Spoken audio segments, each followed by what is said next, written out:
V versus U graph हमने किए थे और हमने साथ में कुछ मल्टीपल रिफ्लेक्शन वाले क्वेश्चंस भी सॉल्व किए थे ना, मल्टीपल रिफ्लेक्शन वाले क्वेश्चन, तो उसी पे हम बिल्ड कर रहे हैं। ठीक है?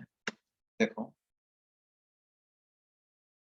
जैसे we have a situation like this.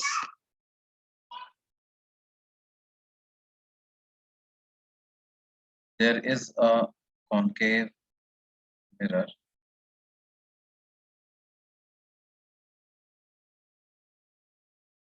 and a, let's say, plane mirror.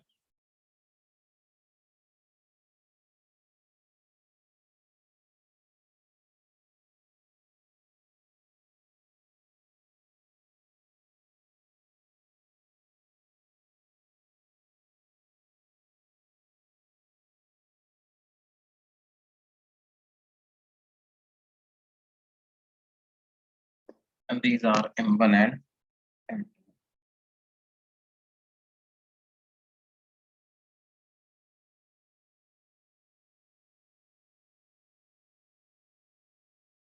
Distance between the two mirrors is 40 centimeters and a point object O is placed at a distance of 10 centimeter from the plane mirror.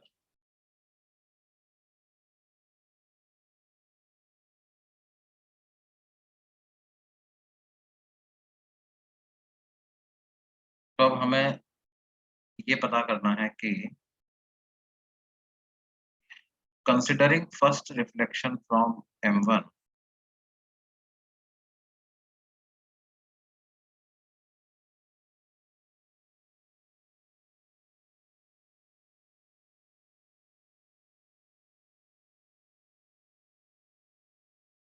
what should be the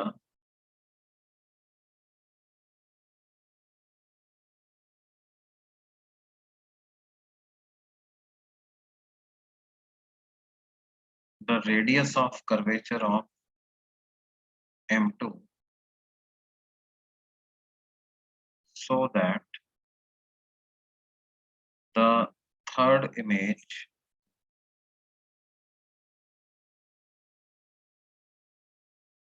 is formed on the object again.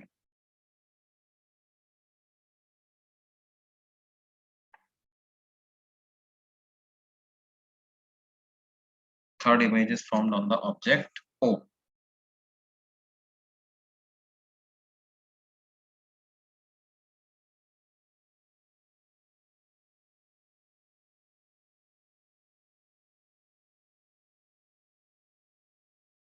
ठीक है, अब देखो पहला reflection जब mirror से होगा, इसमें ये दिया हुआ है हमें कि पहला रिफ्लेक्शन हमें M1 से ही कंसिडर करना है। तो M1 क्या करेगा, ऑब्जेक्ट O की इमेज बना देगा अपने पीछे, और ऑब्जेक्ट O जो है वो M1 से 10 सेंटीमीटर आगे है,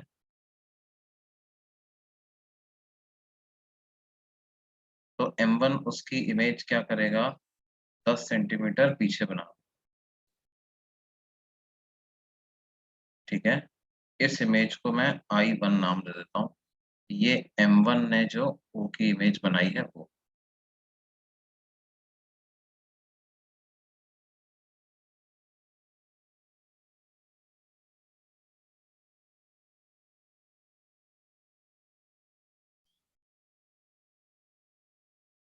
ठीक है, ये ऐसा। अब क्या होगा बेटे, बेसिकली अब ये जो रेज हैं वो मिरर 2 पे जाकर के इंसिडेंट होंगी, और वो रेज जो कि ऑब्जेक्ट से पहले M1 पे गई थी और अब M2 पे जा रही, ये जो रेज होंगे, ये रेज क्या है,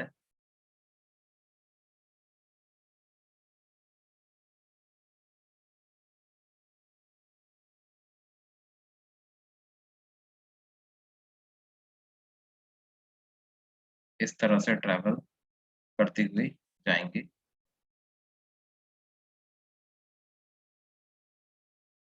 इसको मैं मिरर के पीछे वाले हिस्से को डॉट डॉट करके बना रहा हूँ, क्योंकि वहां पर वास्तव में रेज है नहीं, है ना।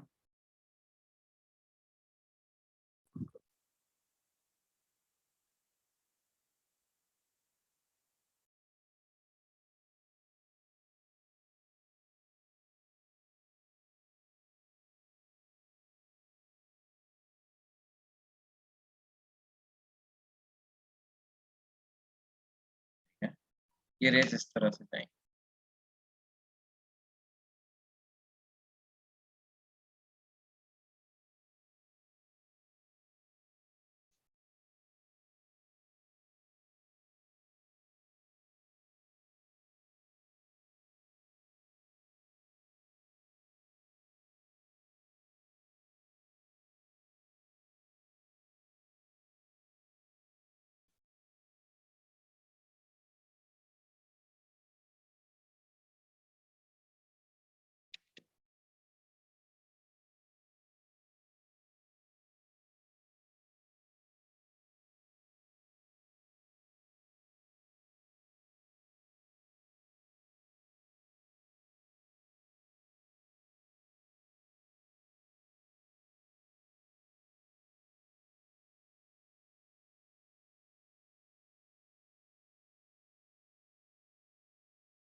अब देखो, अगर ऐसा हो जाए बेटे कि ये मिरर जो है इन रेस को नॉर्मली, मतलब इनसे पाथ रिट्रेस करवा दे,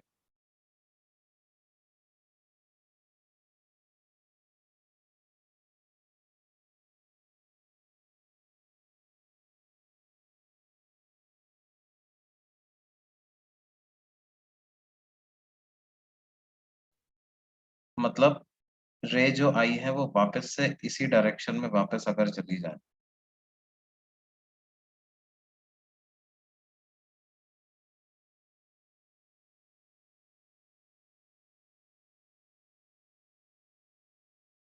तो क्या होगा, हमारा काम हो जाएगा। क्योंकि क्या होगा, ये रे इस डायरेक्शन में वापस चली जाएंगी, जा करके मिरर पे गिरेंगी और फिर मिरर इनको वापस वो पॉइंट पे कन्वर्ज कर। तो बेसिकली क्या होगा, ये I1 है, यही इमेज I2 बन जाएगी, और जो O पर बनेगी वो इमेज I3 कहलाएगी। ठीक है।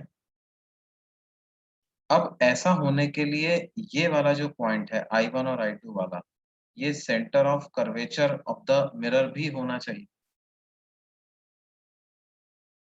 ठीक है। हमें दिया हुआ है M1 और M2 के बीच की दूरी कितनी दी हुई है, 40 सेंटीमीटर। M1 और M2 के बीच की दूरी हमें दी हुई है कितनी बेटे, 40 सेंटीमीटर। तो सेंटर ऑफ कर्वेचर की M2 के पोल से दूरी कितनी हो जाएगी, what is the distance of centre of curvature from pole of M2, that will be 40 plus 10, right. तो रेडियस ऑफ कर्वेचर जो होना चाहिए वो 50 सेंटीमीटर के बराबर होना, radius of curvature should be कितना, 50 सेंटीमीटर।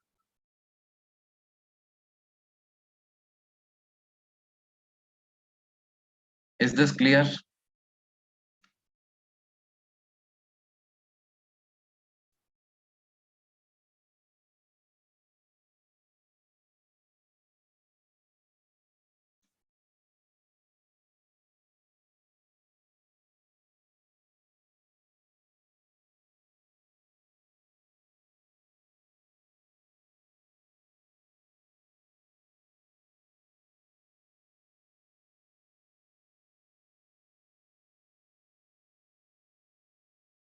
ओके,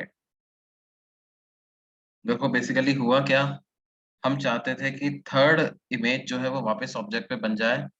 तो M1 से रिफ्लेक्शन हुआ, तो ये जो I1 बनी है ये पहली इमेज, फिर I1 से चलने वाली रेज को मैंने ये मान लिया कि मिरर टू पर परपेंडिकुलरली इंसिडेंट हो रही है, तो मिरर टू ने रेज को वापस I1 पे ही भेज दिया।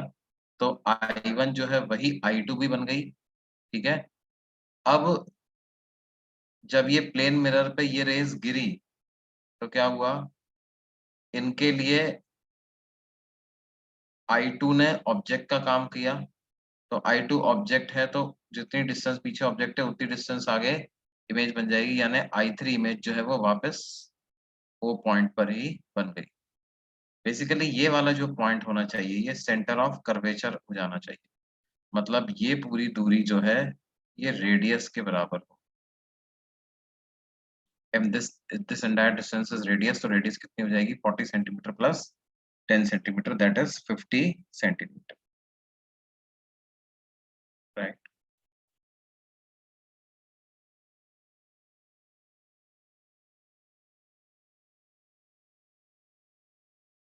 देखो और एक एग्जांपल लेते हैं। We have a concave mirror and a convex mirror।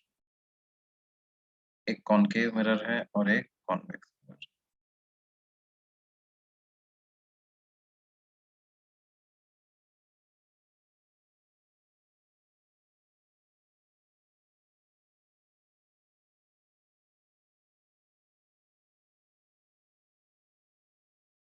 इसका रेडियस ऑफ कर्वेचर दिया हुआ है 40 सेंटीमीटर। ऑब्जेक्ट को मैंने M1 से रखा हुआ है 30 सेंटीमीटर की डिस्टेंस पे,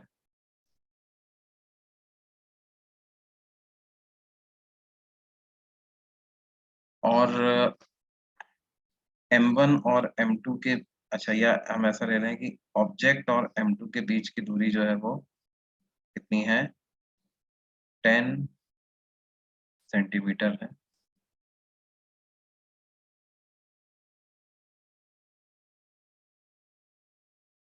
तो हमें पता करना है find radius of curvature of M2 so that third image coincides with O।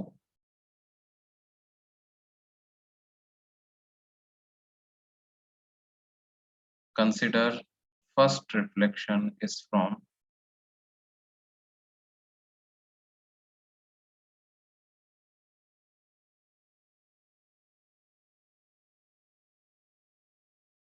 M1। पहला रिफ्लेक्शन कहाँ से है M1 से।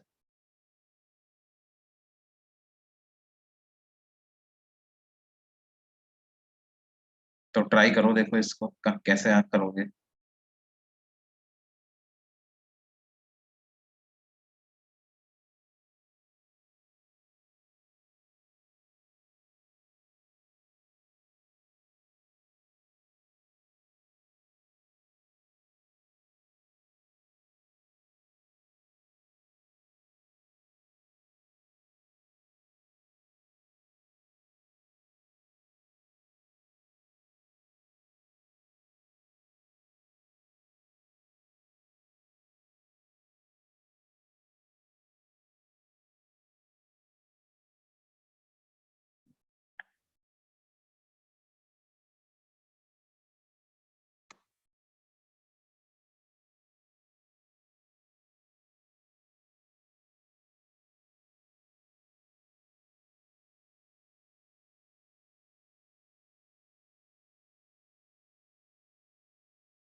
ट्वेंटी सेंटीमीटर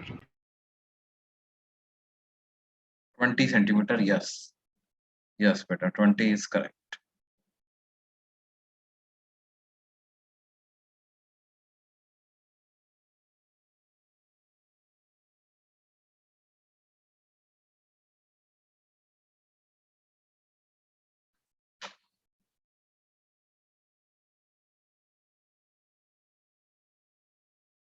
देखो क्या होगा, पहला रिफ्लेक्शन हमें M1 से कंसिडर करना है, तो M1 के लिए तो आप डायरेक्टली फॉर्मूला अप्लाई कर ही सकते हो, 1/V plus 1/u is 1/f, right.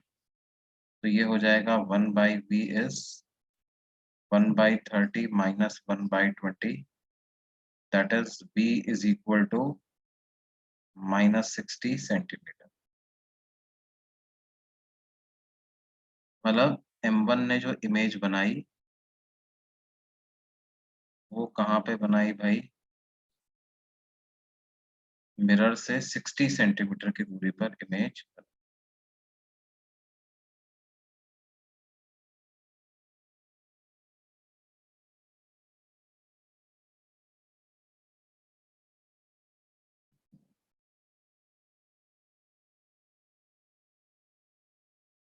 ये पूरी डिस्टेंस जो है ये कितनी है, 60 centimetre.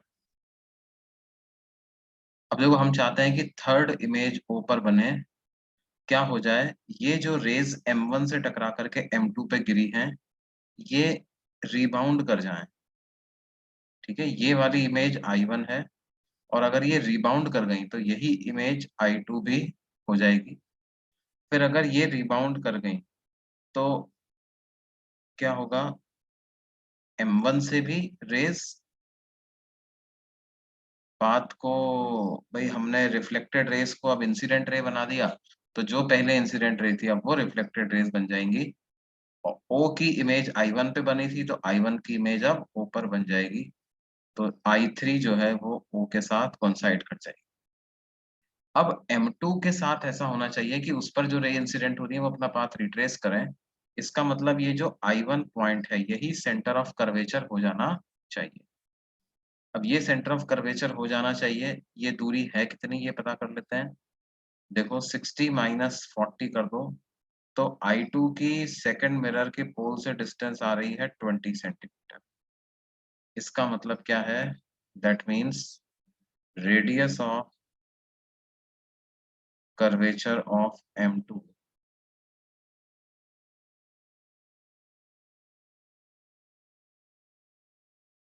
should be equal to 60 minus 40, that is कितना, 20 सेंटीमीटर। अब जाकर के सेकंड रिफ्लेक्शन के बाद सेम पॉइंट पर ये बने।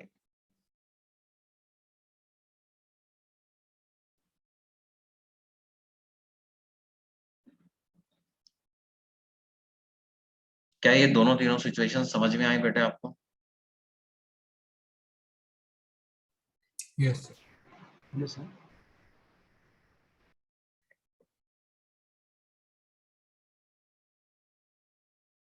तो ये हमारा प्लेन मिरर के बारे में यहाँ पे डिस्कशन खत्म होता है, सॉरी स्फेरिकल मिरर के बारे में डिस्कशन खत्म होता है। अब हम आगे चलेंगे और बात करेंगे किसकी, refraction of.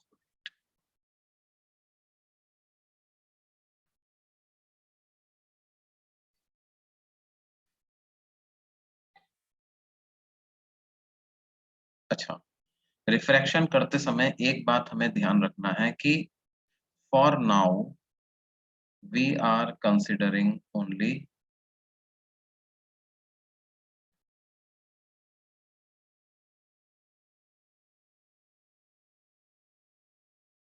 Only monochromatic light. Sir एक सेकंड पीछे वाला पेज दिखाइए। हाँ बेटा,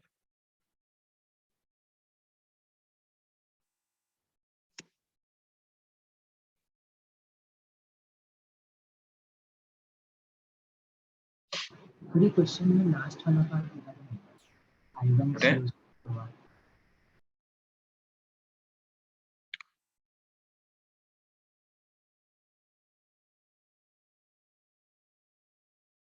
नोट कर लिया सबने? हाँ sir.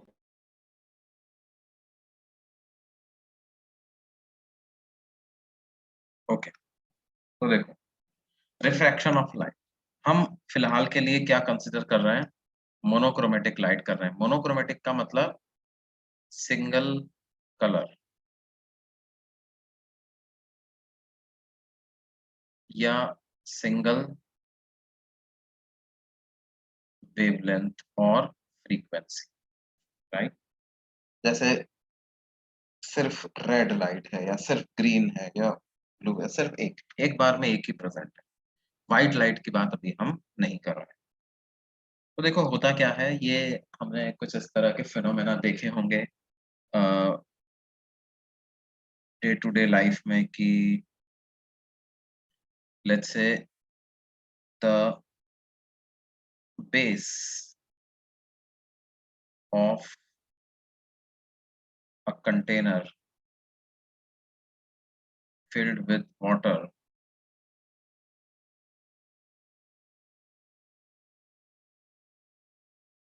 appears to be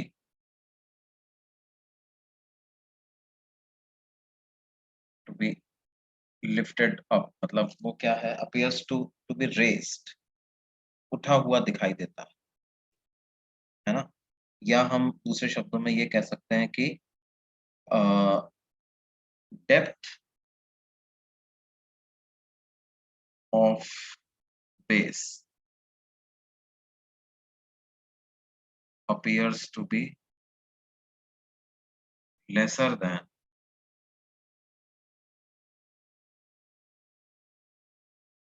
the actual depth।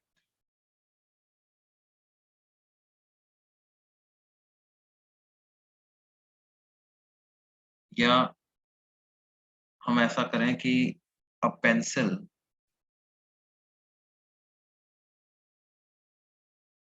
half dipped in water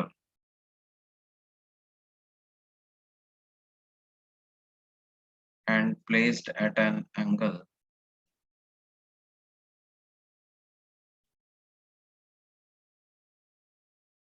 appears to be broken। वो टूटी हुई है क्या बीच में से, ऐसा हमको दिखाई पड़ता। All this takes place because of refraction. क्यों होता है ऐसा, तो रिफ्रैक्शन को कैसे डिफाइन करते हैं,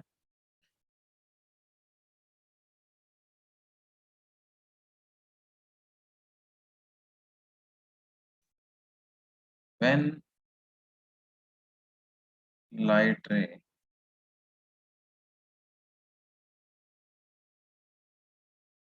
travels from one medium to another,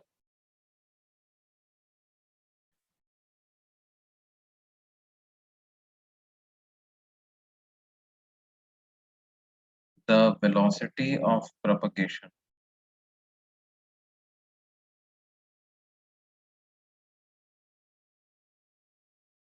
changes, and it is also accompanied by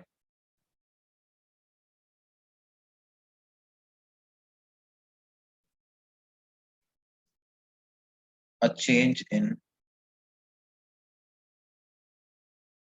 direction of propagation of।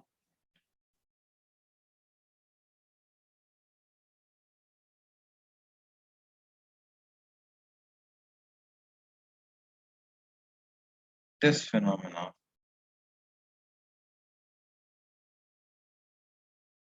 is called as refraction।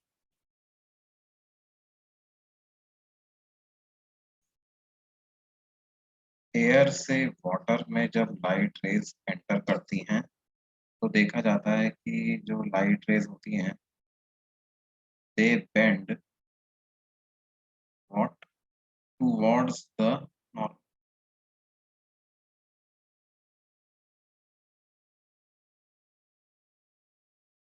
They bend towards the normal की तरफ बेंड करता है। या वाटर से एयर में जब जाती हैं तो away from normal bend.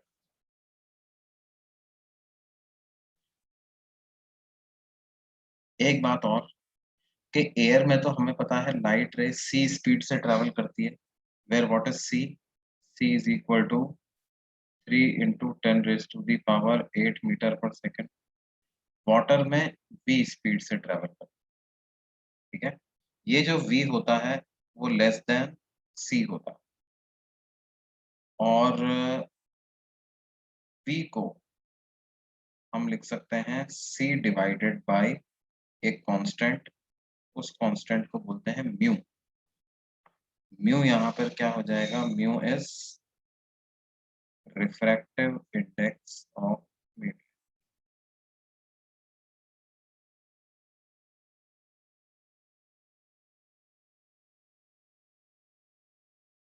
in which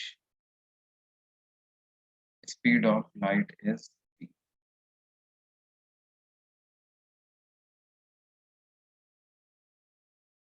in which speed of light is कितना,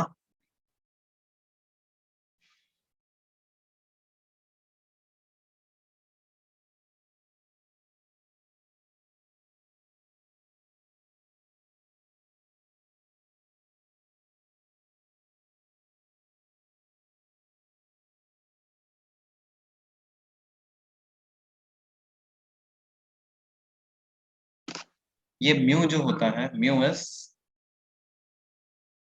ग्रेटर देन 1, ये 1 से बड़ा ही होता है, ठीक है। किसी भी और मीडियम में जो लाइट की स्पीड होगी वो वैक्यूम के कंपैरिजन में या एयर के कंपैरिजन में कम ही होगी, ठीक है। तो यहाँ पे वेलोसिटी चेंज करने से डायरेक्शन क्यों चेंज हुआ? डायरेक्शन क्यों चेंज हुआ? देखो, डायरेक्शन चेंज होने को न्यूटन ने तो किस तरह से समझाया, इसके लिए अलग अलग थ्योरीज है ना। जैसा कि कॉर्पस्कुलर थ्योरी ऑफ न्यूटन है, तो उन्होंने क्या समझाया, उन्होंने कहा कि देखो, जब ये लाइट ऐसे प्रोपगेट कर रही थी तो इसकी वेलोसिटी के दो कंपोनेंट थे, एक सरफेस के पैरेलल और एक सरफेस के परपेंडिकुलर, ठीक है। तो क्या होता है कि जब ये एक मीडियम से दूसरे मीडियम में ट्रेवल करती है तो पैरेलल वाले कंपोनेंट में कोई चेंज नहीं हुआ, परपेंडिकुलर वाले कंपोनेंट में चेंज हो गया। तो उसकी वजह से क्या होता है, डायरेक्शन ऑफ प्रोपगेशन इसका चेंज हो जाता है। But this was as explained by Newton. इसका आज की तारीख में जो हम करेक्ट रीजन समझते हैं, वो समझते हैं ये मान करके कि लाइट क्योंकि एक इलेक्ट्रोमैग्नेटिक वेव है, तो इलेक्ट्रोमैग्नेटिक वेव जब एक मीडियम से दूसरे मीडियम जाती है तो वो प्रोसेस क्या इन्वॉल्व है कि जो इंटरफेस यानी मीडियम 1 और मीडियम 2 के सरफेस की बाउंड्री पर जो मॉलिक्यूल्स प्रेजेंट होते हैं, वो क्या करते हैं, इलेक्ट्रोमैग्नेटिक वेव्स के कुछ इलेक्ट्रोमैग्नेटिक वेव जो उस पे इंसिडेंट हुई है, उस वेव को एब्जॉर्ब कर लेते हैं, उससे एनर्जी एब्जॉर्ब कर लेते हैं, और एनर्जी एब्जॉर्ब करने के बाद उस एनर्जी को री एमिट करते हैं, ठीक है। अब जब वो एनर्जी को री एमिट करते हैं तो क्या है, जिस डायरेक्शन में सबसे ज्यादा ऑसिलेशंस उस मीडियम के पार्टिकल्स करेंगे, है ना, उसके हिसाब से जो है वो नई डायरेक्शन ऑफ प्रोपगेशन जो है वो दूसरे मीडियम में डिसाइड होगी। हाँ, ये बात जरूर है कि definitely some part of energy also gets reflected back. ऐसा नहीं हो रहा है कि पूरी की पूरी एनर्जी ट्रांसमिट हो गई, कुछ एनर्जी सेम मीडियम में वापस भी आ जाती है, उसको बोलते हैं रिफ्लेक्टेड लाइट। और रिफ्लेक्टेड लाइट के बारे में अपन पहले से बात कर चुके हैं, तो अभी फिलहाल के लिए हम इसी पे कॉन्सेंट्रेट कर रहे हैं, है ना। तो कॉर्पस्कुलर थ्योरी ऑफ दो एक्सप्लेनेशन है इसके, why the light ray bends when it travels from one medium to another. The first explanation is this. It comes from corpuscular theory given by Newton, and it says that when light enters from one medium to another, one component of the velocity remains as it is, the other component of velocity changes. Therefore, the direction of resultant velocity also changes. The second explanation to the bending of light comes from electromagnetic wave theory of light. वो क्या होता है कि light is an electromagnetic wave which has oscillating electric field and magnetic field. और जब light किसी interface पे incident होती है बेटे, तो क्या होता है, जो इंटरफेस के जो मॉलिक्यूल्स हैं वो इस एनर्जी को एब्जॉर्ब करते हैं और एब्जॉर्ब करने के बाद री एमिट करते हैं। तो वो री एमिशन की प्रोसेस में क्या है, डायरेक्शन ऑफ प्रोपगेशन पर भी फर्क पड़ता है। ये बात समझ में आई बेटा? तो दोनों थियरी में एक डाउट है। बोलो क्या डाउट है? फर्स्ट थियरी में परपेंडिकुलर वेलोसिटी चेंज क्यों हुई, पैरेलल वाला क्यों नहीं? मतलब हाँ, सरफेस के पैरेलल में क्या हुआ कि वो चेंज नहीं हुआ? और सेकंड थियरी मतलब में देखो, क्या? जैसे देखो, मान लो क्या है, एक पार्टिकल है ना, वो किसी स्मूथ वॉल के साथ कोलाइड करता है, it collides with a smooth wall, ठीक है। तो ये कोलिजन को अपन कैसे डिस्कस करते हैं? अच्छा, इसका मान लेते हैं कुछ कोफिशिएंट ऑफ रेस्टिट्यूशन इसका है ई। तो क्या होगा, इसकी वेलोसिटी के अपन दो कंपोनेंट कर लेते हैं, एक component parallel to the wall, perpendicular to the wall, और एक component parallel to the wall. Now because the wall is smooth, it is not able to exert any force parallel to itself. तो क्या होगा, parallel वाले component पे कोई फर्क नहीं पड़ेगा, because of the smoothness of the surface parallel component remains the same. और परपेंडिकुलर कंपोनेंट जो होगा वो क्या होगा, ई के फैक्टर से चेंज हो जाएगा। तो कोलिजन से पहले अगर वेलोसिटी के कंपोनेंट्स को मैं यू एक्स और यू वाई कहूँ, तो यू एक्स तो एज इट इज रह जाएगा, और यू वाई जो है उसको तुम ई टाइम्स यू वाई ऐसा लिख सकते हो। तो ऐसा लिख दोगे, क्या है, रिजल्टेंट वेलोसिटी की डायरेक्शन ऑफ कोर्स चेंज हो ही जाएगी, है ना। तो यहाँ पर क्या है, स्मूथ वॉल की जो कंडीशन थी उसकी वजह से पैरेलल कंपोनेंट में कोई चेंज नहीं हुआ, सिर्फ परपेंडिकुलर कंपोनेंट में चेंज हुआ। उसी तरह से यहाँ पर भी क्या है, इंटरफेस का कुछ ना कुछ तो नेचर है ही सही। तो that nature of interface changes these components in such a way that a change in magnitude of speed is also accompanied by a change in direction also, ठीक है।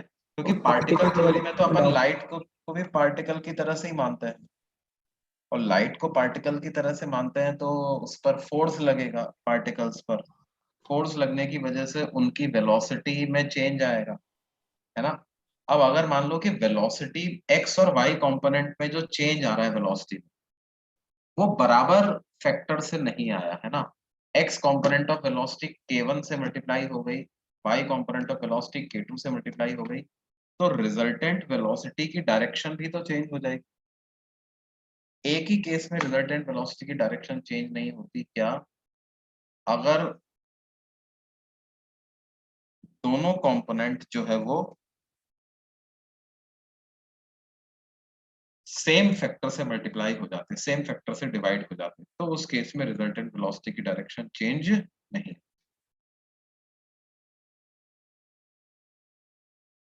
जैसा एक केस में होगा, इसमें किस केस में,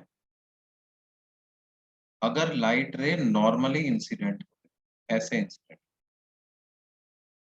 ये एयर है, ये वाटर, अगर लाइट रे परपेंडिकुलरली एयर वाटर इंटरफेस पे इंसिडेंट होती है तो क्या होगा, ये इस इंटरफेस पे बिना डेविएट हुए सीधे निकल, एंड ये दोनों तरह से अप्लाई होगा। अगर पानी से चलती हुई एयर में जा रही है तब भी सीधी ही। इस केस में देखो क्या हो रहा है, एक्स कंपोनेंट मतलब सरफेस के पैरेलल जो वेलोसिटी का कंपोनेंट था वो पहले भी जीरो था, बाद में भी जीरो रहा, मतलब पैरेलल वाले कंपोनेंट में कोई चेंज नहीं आया। वही चीज यहाँ भी है, पैरेलल कंपोनेंट ऑफ वेलोसिटी पहले भी जीरो था, बाद में भी जीरो ही रहे, सिर्फ किस में चेंज आ रहा है, परपेंडिकुलर कंपोनेंट ऑफ वेलोसिटी में सिर्फ चेंज आ रहा है।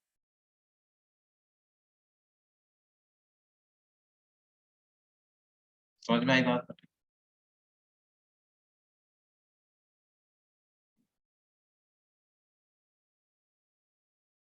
Basically, in parallel direction, the surface is not able to exert any force on these photons. In photons पे parallel direction में surface कोई force exert नहीं कर पा रही है, इस वजह से parallel component of velocity में कोई change भी नहीं आ पा रहा। अब देखो, जो हमारा सोचने का तरीका है वो कैसा है, ये चीज तो एक्सपेरिमेंटली हमको दिख ही जाती है, क्या कि लाइट रेज अपना पाथ चेंज कर रही हैं। अब इसको हम एक्सप्लेन कैसे कर रहे हैं, आपने कहा ये लाइट पार्टिकल है, तो पाथ अपना चेंज कर रहा है, मतलब क्या हो रहा है, देखो डायरेक्शन ऑफ वेलोसिटी कैसे डिसाइड होगा, tan inverse of x component of velocity divided by tan inverse of y component of velocity, ऐसा करते हैं अपन तो डायरेक्शन ऑफ वेलोसिटी पता चलता है। अब अगर पहले जो x और y कंपोनेंट का रेशो था, अब वो रेशो नहीं रहा है, which can be the case, it can happen कि वो रेशो ना रहे, तो क्या होगा, डायरेक्शन ऑफ वेलोसिटी भी चेंज हो जाएगी। और देखो, वो लाइट के पार्टिकल्स इतने छोटे हैं कि वो जो सरफेस के पार्टिकल्स उस पे कैसा फोर्स लगा रहे हैं, वो फोर्स तो कैलकुलेट करना या उसको विजुअलाइज करना is very difficult. But yes, if we are saying that the light is particle, then obviously the change in direction of propagation को एक ही तरीके से समझा जा सकता है, क्या, x और y कंपोनेंट ऑफ वेलोसिटी का जो रेशो इंसिडेंट रे में था वो रिफ्लेक्टेड रे में नहीं रहा है, इसलिए डायरेक्शन ऑफ प्रोपगेशन भी चेंज हुआ। Now there are certain laws which govern कि किस तरह से ये चेंज होगा, and before moving on to those laws, mu पे थोड़ी सी बात कर लेते हैं। म्यू क्या है, refractive index of the medium. Mu की वैल्यू कैसे कैलकुलेट करेंगे, mu is equal to C divided by V. Mu refractive index of the medium हो गया, और वी क्या हो गया, speed of light in the,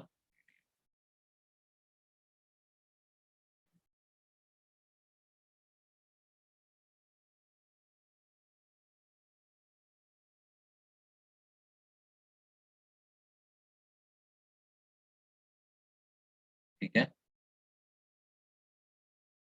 अच्छा, ये जो सी होता है ना, सी की वैल्यू इलेक्ट्रोमैग्नेटिक वेव थ्योरी के हिसाब से इतनी भी आती है, c is equal to 1 upon under root of mu not into epsilon not, and mu not and epsilon not are permeability and permittivity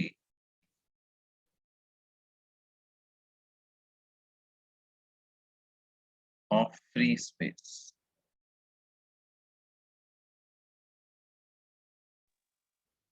जहाँ पर म्यू नॉट की क्या वैल्यू होती है बेटे, एसआई यूनिट में 4 pi into 10⁻⁷, epsilon not is 8.854 into 10⁻⁻12 in SI. Speed of light अगर मेरे को लिखना है तो उसको मैं कैसे लिखूंगा, 1 upon under root of mu into epsilon, where what are mu and epsilon? Mu and epsilon are permeability and permittivity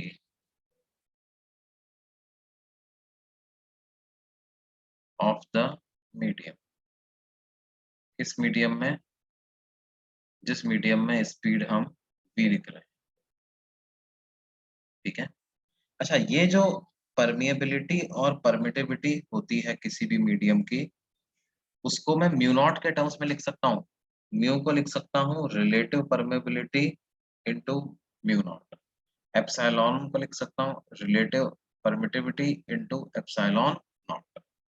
और ध्यान दो, इसमें से जो under root 1 upon root mu naught E naught वाली जो टर्म है वो तो सी आ जाएगी, तो डिनोमिनेटर में मेरे पास क्या बचेगा, under root of mu are into epsilon.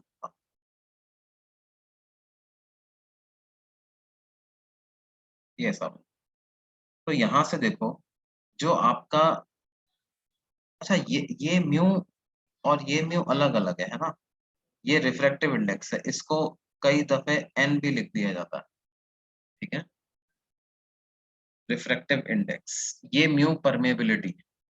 तो जो म्यू की जो वैल्यू आ जाएगी उसको हम ऐसे भी लिख सकते हैं, under root of mu are into epsilon R. Mu is refractive index of a medium and mu R and epsilon R ये क्या है, relative permeability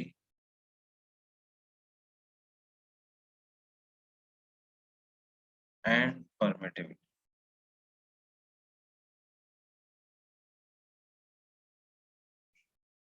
relative permeability and permittivity, ठीक है। अच्छा, mu is a dimensionless quantity.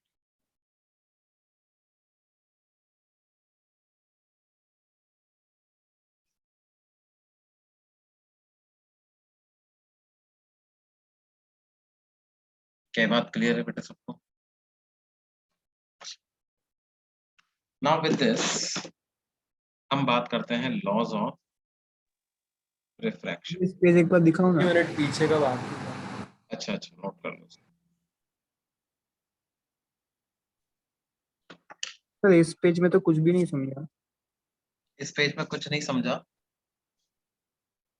मतलब permeability permittivity सब कहाँ से आया हुआ है, क्या है ये सब क्या होता है? देखो ये सब क्या है, अ, अपन ने ये बात करी थी कि light is an electromagnetic wave, है ना।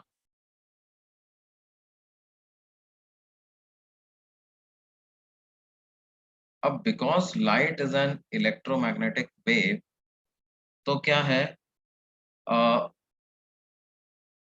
इलेक्ट्रोमैग्नेटिक वेव मतलब उसमें इलेक्ट्रिक फील्ड होता है और मैग्नेटिक फील्ड होता है, ठीक है। And this electric field and magnetic field it propagates, उस मीडियम में इलेक्ट्रिक फील्ड और मैग्नेटिक फील्ड प्रोपगेट करता है, आगे बढ़ता जाता है, उसको हम कह रहे हैं कि लाइट आगे बढ़ रही है ना। अब हर मीडियम की अपनी कुछ इलेक्ट्रिकल और मैग्नेटिक प्रॉपर्टीज होती हैं। कितना इलेक्ट्रिक फील्ड एक मीडियम अपने अंदर अलाउ करता है, इसका पता चलता है किससे, एप्सिलॉन से। और एप्सिलॉन को क्या नाम देते हैं, परमिटिविटी।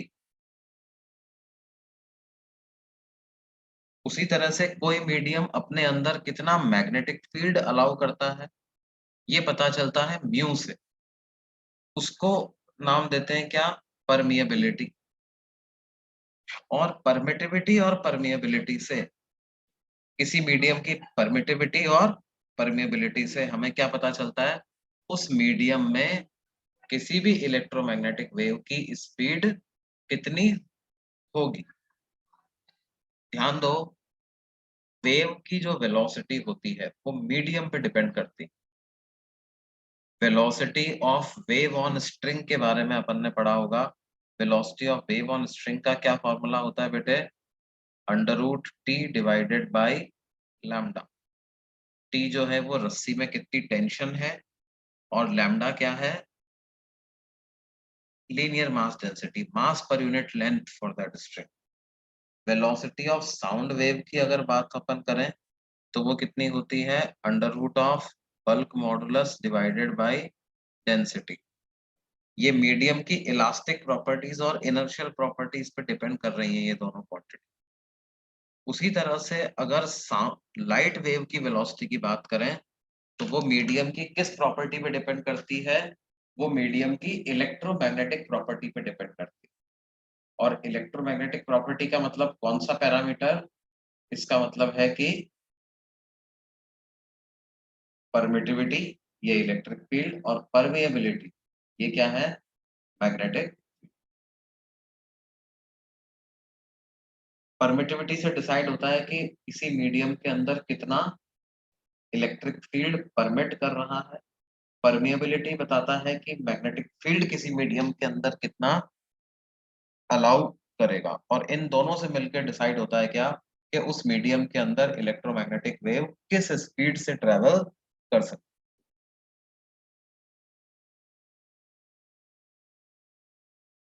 तो उसके लिए हमारे पास ये फॉर्मूला है कि अगर आपको वैक्यूम में स्पीड लिखनी है लाइट की या एयर में लिखनी है तो म्यू नॉट और एप्सिलॉन नॉट यूज करो।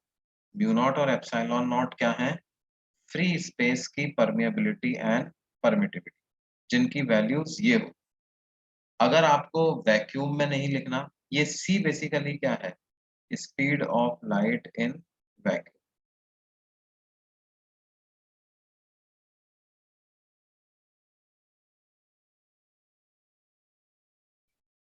आपको वैक्यूम में नहीं लिखना, किसी और मीडियम में स्पीड लिखनी है तो क्या करो? उस मीडियम का म्यू और उस मीडियम का एप्सिलॉन यूज करो। Permeability and permittivity of that medium आप यूज करो। अच्छा, किसी भी मीडियम के परमिएबिलिटी और परमिटिविटी को हम फ्री स्पेस की परमिएबिलिटी और परमिटिविटी के टर्म्स में लिख सकते हैं। जैसे म्यू को लिख सकते हैं कितना? म्यू को लिख सकते हैं mu not into mu R. उसी तरह से एप्सिलॉन को लिख सकते हैं epsilon naught into epsilon,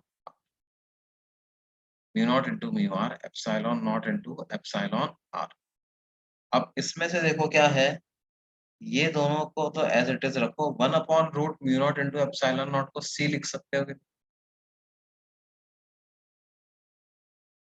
where what is c? C is velocity of light in vacuum.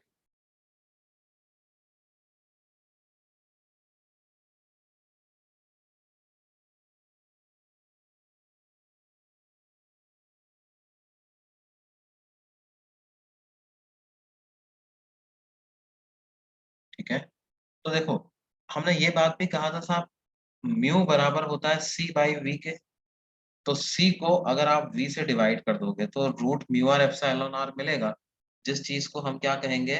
Medium का रिफ्रैक्टिव इंडेक्स, है ना। ये रिफ्रैक्टिव इंडेक्स बेसिकली क्या है?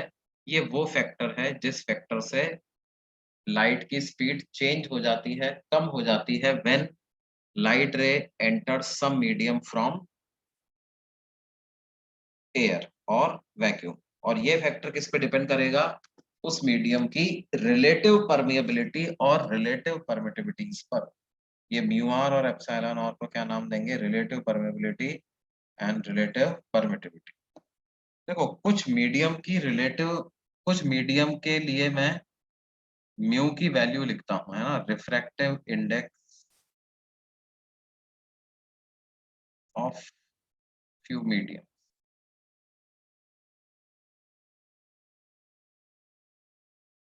जैसे म्यू ऑफ वाटर जो होता है वो होता है लगभग 4/3 के बराबर, या उसको 1.33 भी लिख के सॉल्व कर लेते हैं।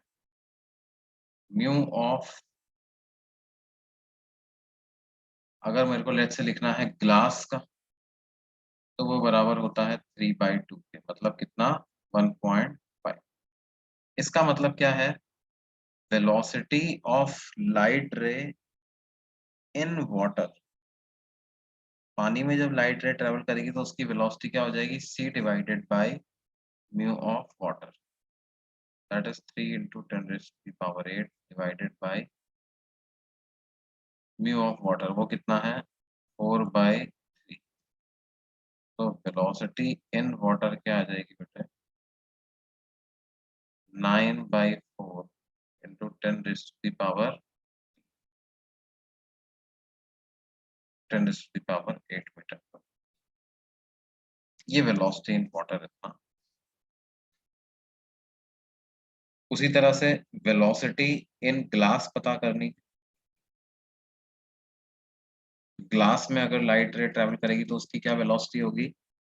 जो वेलोसिटी वैक्यूम में है उसको डिवाइड कर दूं मैं किससे? म्यू ऑफ ग्लास से, तो वो होगा 3 into 10⁸ मीटर पर second divided by 3/2, that is 2 into 10⁸ metre पर।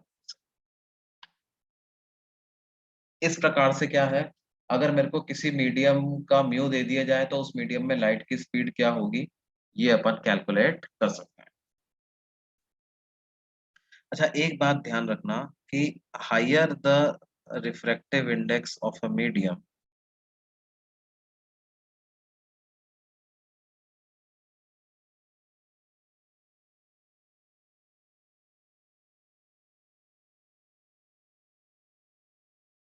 then the medium is said to be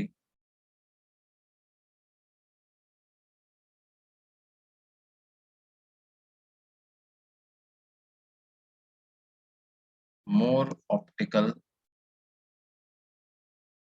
density. एक तो डेंसिटी होती है मास पर यूनिट वॉल्यूम, ये उस डेंसिटी की बात नहीं हो रही है, ऑप्टिकल डेंसिटी। जितना ज्यादा म्यू की वैल्यू होगी हम कहेंगे उस मीडियम की ऑप्टिकल डेंसिटी उतनी ही ज्यादा है। At the value of mu, more is the optical density of that medium.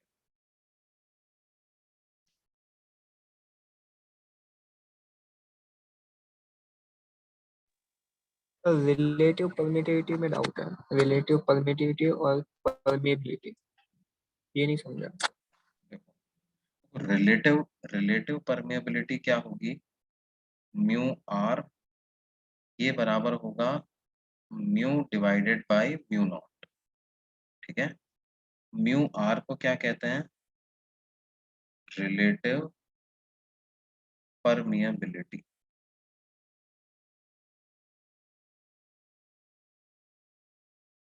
ये म्यू क्या है, परमिएबिलिटी ऑफ अ मीडियम, और म्यू नॉट क्या है, परमिएबिलिटी ऑफ वैक्यूम।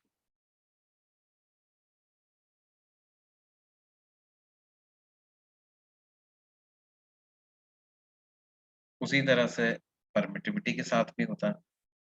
परमिटिविटी की अगर मैं बात करूं तो रिलेटिव परमिटिविटी क्या होती है, absolute permittivity divided by permittivity of vacuum.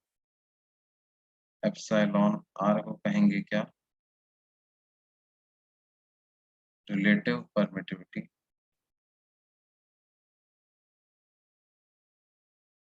और एप्सिलॉन नॉट क्या है,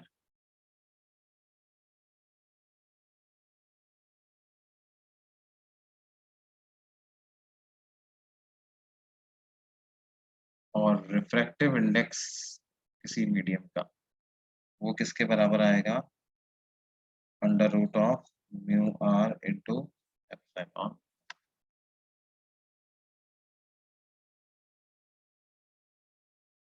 रिफ्रैक्टिव इंडेक्स के लिए आप n सिंबल यूज कर लो so that you do not confuse it with permeability. Let me use the symbol n, mu की जगह यहाँ पर n symbol, n of water, n of glass. Sir ये रिलेटिव परमेबिलिटी और परमेबिलिटी क्या बताता है? बेटा ये बताता है कि कोई मीडियम एयर के कंपैरिजन में इलेक्ट्रोमैग्नेटिक वेव्स को कितना ज्यादा अफेक्ट करता है ना। जैसे मान लो कोई हमसे कहे कि अ, भाई वाटर का रिलेटिव परमिटिविटी जो है वो 80 है, ठीक है, relative permittivity of water is 80।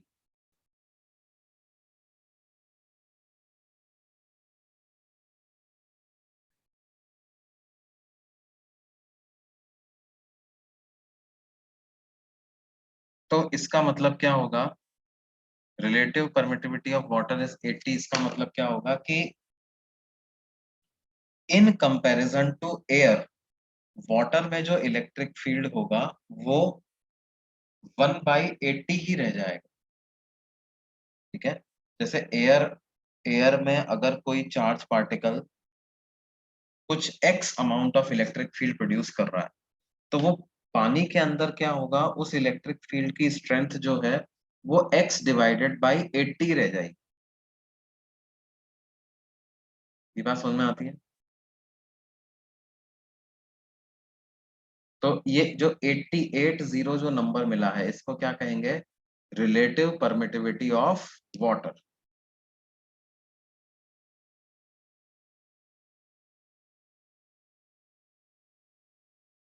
ठीक है, इनका इन सब के बारे में जब हम इलेक्ट्रिसिटी और मैग्नेटिज्म नाम के चैप्टर्स पढ़ेंगे ना तो इन कांस्टेंट के बारे में काफी डिटेल में पढ़ेंगे।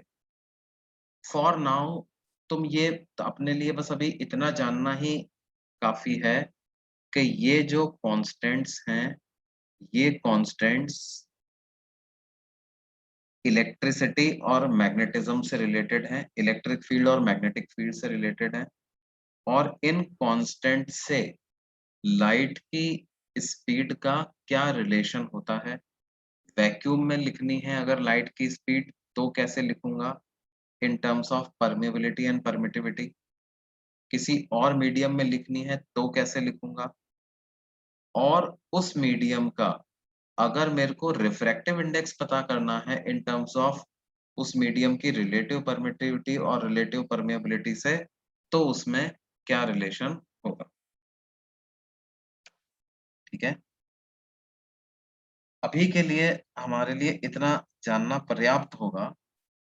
बाकी क्या है डिटेल में इनके बारे में जब हम इलेक्ट्रिसिटी और मैग्नेटिज्म को पढ़ेंगे ना, एक चार्ज पार्टिकल किस तरह के इफेक्ट प्रोड्यूस करता है, इलेक्ट्रिक फील्ड होता क्या है, मैग्नेटिक फील्ड क्या होता है, उस समय पर हम इसको डिटेल में पढ़ेंगे।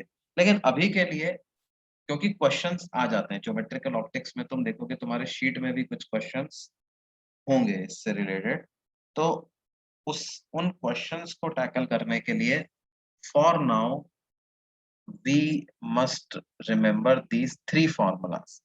कौन कौन से तीन फॉर्मूले, c किसके बराबर होगा, speed of light in vacuum, it is under root of mu not into epsilon naught. Speed of light in some other medium, ये किसके बराबर होगा, under root of mu into epsilon, which can also be written as under root of mu naught mu r into epsilon naught epsilon r, where mu r and epsilon r are relative permeability and permittivity of that medium.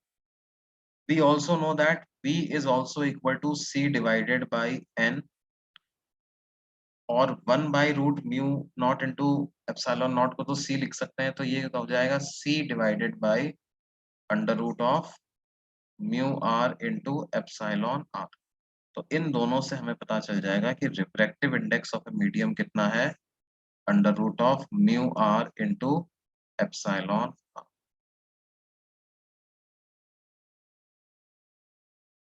C is 1 upon under root of mu naught into epsilon naught, B is 1 upon under root of mu into epsilon। ये first formula का derivation है, क्या बेटे, formula का derivation. ये first फॉर्मूले का derivation पढ़ने के लिए अभी अपने को 12th के 7 चैप्टर्स और पढ़ने पड़ेंगे, तब जाकर के इसके डेरिवेशन पे पहुंच पाएंगे। Chapters namely electrostatics, magnetic effects of current, force on a moving charge, electromagnetic induction, geometrical optics, and then electromagnetic waves, LC oscillations, और फिर उसके बाद हम पढ़ पाएंगे इलेक्ट्रोमैग्नेटिक वेव। इलेक्ट्रोमैग्नेटिक वेव नाम का जो चैप्टर है उसमें इस फॉर्मूले का डेरिवेशन आए, वहां पे जाकर के हम इसको ये डिराइव कर पाएंगे क्या, कि जैसे तुम किसी भी वेव की इक्वेशन को लिखते हो ना, d2 del 2 y by del t square is equal to velocity of wave का square into del 2 y by del x square. तो उसी तरह से जब हम इलेक्ट्रिक फील्ड और मैग्नेटिक फील्ड के प्रोपगेशन की बात करते हैं, तो वहां पर भी हम इसी तरह का एक्सप्रेशन लिख पाते हैं, del 2 e by del t square is equal to 1 upon mu not epsilon naught into del 2 e by del x square. तो ये जो क्वांटिटी है वो वेलोसिटी ऑफ वेव के बराबर आ जाती है। When we write this equation in free space, we reach this differential equation। वहां से हमें समझ में आता है कि हाँ भाई ये जो वेलोसिटी ऑफ वेव है वो 1 upon root mu not into epsilon not के बराबर है। But yes, it is going to take 7 understanding of 7 chapters of physics to finally reach this derivation which will be covered under chapter named electromagnetic waves. लेकिन electromagnetic wave पहुंचने के लिए क्या है, पहले आपको इलेक्ट्रिक फील्ड समझना होगा, फिर मैग्नेटिक फील्ड समझना होगा, फिर ये समझना होगा कि इलेक्ट्रिक फील्ड और मैग्नेटिक फील्ड में आपस में क्या रिलेशन होता है, और फिर अगले चैप्टर में हम ये पढ़ेंगे कि जब एक पर्टिकुलर तरह का टाइम वेरिंग इलेक्ट्रिक फील्ड और मैग्नेटिक फील्ड होता है तो उन दोनों से मिलाकर के इलेक्ट्रोमैग्नेटिक वेव कैसे जनरेट होती है, और वो इलेक्ट्रोमैग्नेटिक वेव की इक्वेशन जब हम लिखेंगे तो डेरिवेशन कर पाएंगे किसका, वेलोसिटी ऑफ इलेक्ट्रोमैग्नेटिक वेव का डेरिवेशन कर पाएंगे 1/√μ0 into epsilon not in free space, vacuum में ये आए, है ना। बट जैसा कि मैंने तुमसे कहा, ये डेरिवेशन से पहुंचने से पहले ही तुम्हारे सामने इस तरह के सवाल प्रकट हो जाएंगे, they will appear from nowhere कि भाई ऐसा ऐसा है, अब बताओ तुम लाइट की स्पीड क्या होगी, रिफ्रैक्टिव इंडेक्स क्या होगा। तो उन सवालों का उत्तर दे पाने के लिए मैं ये फॉर्मूले तुम्हें पहले से ही बता दिए हैं, है ना। अभी के लिए आप एक काम करें, इनको मान लें कि ये फॉर्मूले ऐसे होते हैं, इनका जो डेरिवेशन होगा वो निश्चित तौर पर आने वाले चैप्टर में, चैप्टर नंबर 7th और 8th जो इस 12th क्लास में आप लोग पढ़ोगे, उसमें इनका डेरिवेशन अपने आप आ जाएगा। बिल्कुल, it is part of your syllabus, but that there is some steps that we have to cover before we do this derivation. Let us come back to refraction, right? मुझे एक और डाउट है। हाँ बोलो बेटी। अपने bending of light in medium from air to water में particle nature का देखा, लेकिन वेव नेचर से हम लोग ने उसका परमेबिलिटी और परमिटिविटी से एक्सप्लेन किया कि वो मीडियम उसको अलाउ नहीं करता। दोनों से एक्सप्लेन कर सकते हो, हाँ, है तो ना। दोनों से हमने एक्सप्लेन किया, लेकिन हाँ। लाइट तो खुद ही क्रिएट करता है ना, क्या करता है? इलेक्ट्रिक फील्ड और मैग्नेटिक फील्ड, लाइट फोटोन खुद। नहीं, light consist of electric field and magnetic field. Light से इलेक्ट्रिक फील्ड और मैग्नेटिक फील्ड नहीं बनते। एक सर्टेन टाइप का इलेक्ट्रिक फील्ड और मैग्नेटिक फील्ड, सर्टेन टाइप से मेरा मतलब क्या है, टाइम वेरिंग इलेक्ट्रिक फील्ड और मैग्नेटिक फील्ड, है ना, space time function of electric field और मैग्नेटिक फील्ड से बनी हुई होती है लाइट। ठीक है, ऐसा नहीं समझना चाहिए कि भाई लाइट इलेक्ट्रिक फील्ड और मैग्नेटिक फील्ड जनरेट करती है। लाइट इलेक्ट्रिक फील्ड और मैग्नेटिक फील्ड जनरेट नहीं करती, लाइट इलेक्ट्रिक फील्ड और मैग्नेटिक फील्ड से मिलके बनी हुई होती है ना। मतलब अगर कोई हमसे कहे कि लाइट साहब इस डायरेक्शन में ट्रेवल कर रही है लाइट रे, इसका मतलब क्या है, इस ट्रैवलिंग की डायरेक्शन के परपेंडिकुलर डायरेक्शन में इलेक्ट्रिक फील्ड और मैग्नेटिक फील्ड प्रेजेंट हैं। ठीक है, ये प्रेजेंट है, इन्हीं को हम लाइट बोल रहे हैं। ये जो इलेक्ट्रिक फील्ड और मैग्नेटिक फील्ड जब हमारी आंख में एंटर करते हैं तो ये विजुअल सेंसेशन प्रोड्यूस करते हैं। That visual sensation takes place because of these electric field and magnetic fields only, and to be very precise, ये टाइम वेरिंग इलेक्ट्रिक फील्ड की वजह से ही हमारी आंख में विजुअल सेंसेशन प्रोड्यूस होता है। और वो विजुअल सेंसेशन भी तभी प्रोड्यूस होगा जब ये इलेक्ट्रिक फील्ड और मैग्नेटिक फील्ड के वेरिएशन की फ्रीक्वेंसी वो हो जो कि विजिबल रेंज में आती है। उसके बाहर आई तो हमारी आंख फिर उसको डिटेक्ट नहीं कर पाएगी। इसीलिए आंख को एक इलेक्ट्रोमैग्नेटिक सेंसरी ऑर्गन भी कहा जाता है। लाइट आंख, our eye is an organ which has the ability to detect electric field and magnetic field, time varying electric field and magnetic field of certain frequency, उसको सेंस कर पाते हैं। ठीक है, तो एक तो ये ऐसा मत कहो कि भाई लाइट खुद electric field magnetic field produce कर रही है, light electric field magnetic field produce नहीं कर रही। Light is made up of time varying electric field and magnetic field. ठीक है। सर हाँ मतलब लाइट में एग्जिस्ट करता है, लाइट कुछ नहीं करता है इसके, मतलब ऐसा ही ना? हाँ, मतलब जैसे भाई यार मैं तुम्हें एक बात बताऊं कि अ, कोई तुमसे कहे कि what is what is India, है ना? तो मतलब इंडिया का मतलब क्या है? It is India is made up of many different states, है ना? States are made up of many different cities, cities are made up of many different localities, and localities are made up of many different buildings, and on those buildings many people reside, and all this combinedly is called India, right? तो उसी तरह से जब अपन बात कर रहे हैं भाई व्हाट इज लाइट, तो लाइट लाइट क्या है? लाइट के अंदर इलेक्ट्रिक फील्ड है, लाइट के अंदर मैग्नेटिक फील्ड है। वो इलेक्ट्रिक फील्ड और मैग्नेटिक फील्ड टाइम और पोजीशन के साथ वेरी कर रहे हैं, वो किसी स्पेसिफिक डायरेक्शन में है ना? और ये मिलकर के कुछ इफेक्ट्स प्रोड्यूस करते हैं। ठीक है। इनका इलेक्ट्रिक फील्ड और मैग्नेटिक फील्ड किसी एक फ्रीक्वेंसी के हुए तो कोई और कलर होगा, हाई फ्रीक्वेंसी के अगर हुए तो वॉयलेट की तरफ का कलर हो जाएगा। जैसे जैसे फ्रीक्वेंसी कम होती जाएगी तो colour Indigo, blue, green, orange, yellow और रेड तक पहुंच जाएगा, है ना? और फ्रीक्वेंसी को और ज्यादा कम कर दोगे तो वो दिखना ही बंद हो जाएगा, वो इंफ्रारेड रेज बन जाएंगी। ठीक है। तो light is made up of all this, इन सबको कंबाइंड करके ही हम क्या नाम बोल रहे हैं? लाइट बोल रहे हैं, है ना? जैसे कोई तुमसे कहे यार व्हाट इज एटम, एटम क्या है? तो एटम बेसिकली, एटम के अंदर कई सारे ऑब्जेक्ट्स मतलब पार्टिकल्स हैं, इलेक्ट्रॉन्स हैं, प्रोटॉन्स हैं, न्यूट्रॉन्स हैं, है ना? All these combinedly form an atom. उसी तरह से क्या है, what is light? Electric field and magnetic field, they combine to form something which is called as light.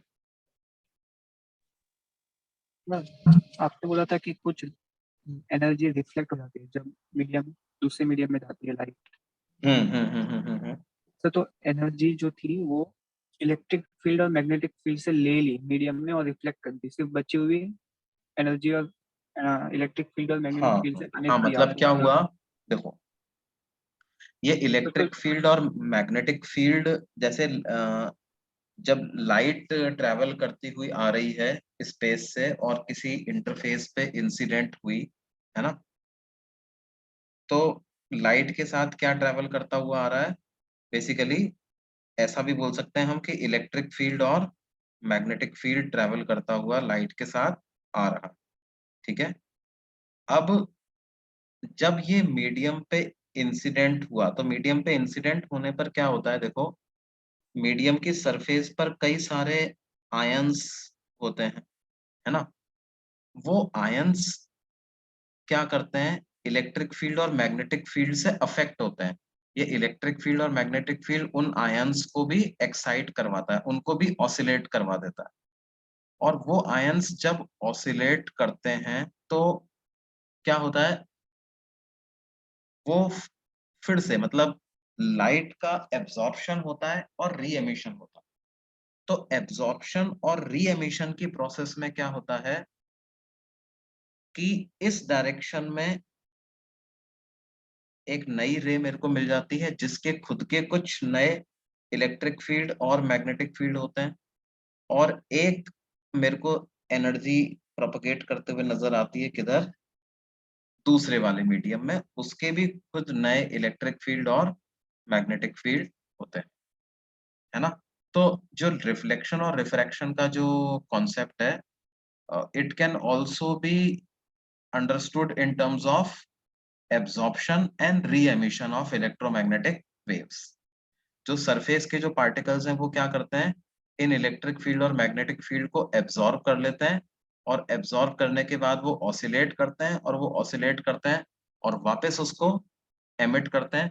जब वापस एमिट करते हैं तो दो डायरेक्शंस में जो रिजल्टेंट एमिशन आ पाता है वो दो डायरेक्शन, एनर्जी के प्रोपगेशन की दो डायरेक्शन आ पाती है, एक तो सेम मीडियम में और दूसरा जो आगे जो मीडियम है ना, उसमें। ठीक है, तो अच्छा, टोटल एनर्जी तो कंजर्व्ड ही रहनी चाहिए, तो क्या होगा, अगर मान लो ये कुछ आई इंटेंसिटी लेकर के आ रही थी तो क्या होगा, उसका कुछ पार्ट इधर चला जाएगा, कुछ पार्ट इधर चला जाएगा। यहाँ पर भी कुछ इलेक्ट्रिक फील्ड और मैग्नेटिक फील्ड रहेगा, और यहाँ भी कुछ इलेक्ट्रिक फील्ड और मैग्नेटिक फील्ड रहेगा।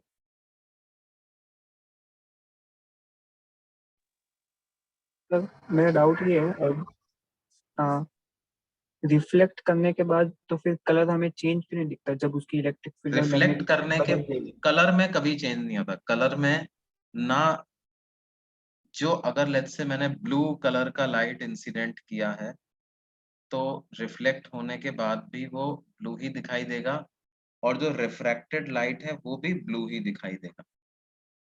इसका रीजन क्या है कि ये जो कलर है, colour depends on frequency, colour of light depends on frequency.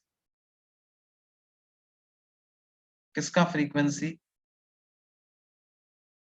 Frequency of oscillation of these electric field and magnetic field in the light, है ना। ये इलेक्ट्रिक फील्ड और मैग्नेटिक फील्ड टाइम के साथ इनका मैग्नीट्यूड कम ज्यादा होता रहता है। तो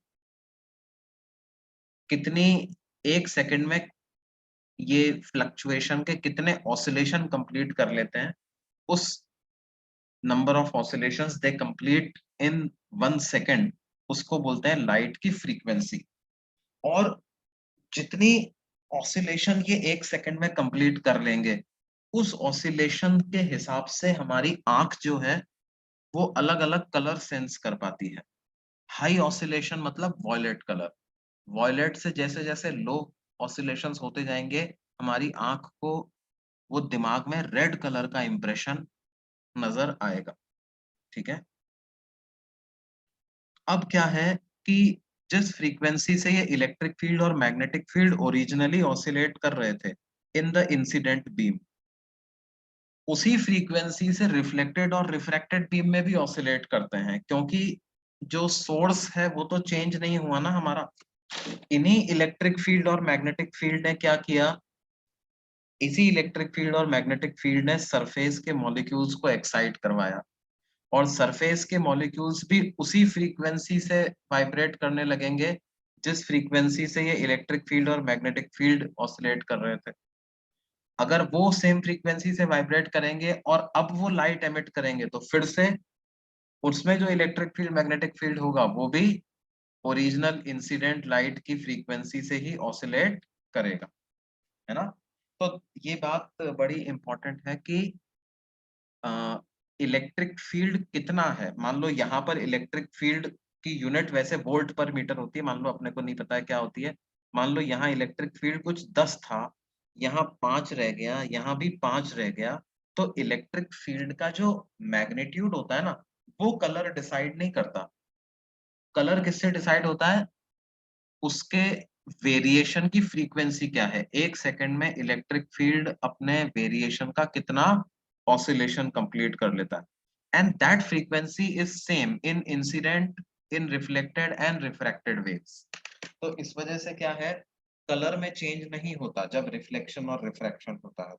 हाँ, वो कलर का इंटेंसिटी कितना है वो जरूर चेंज हो जाता है।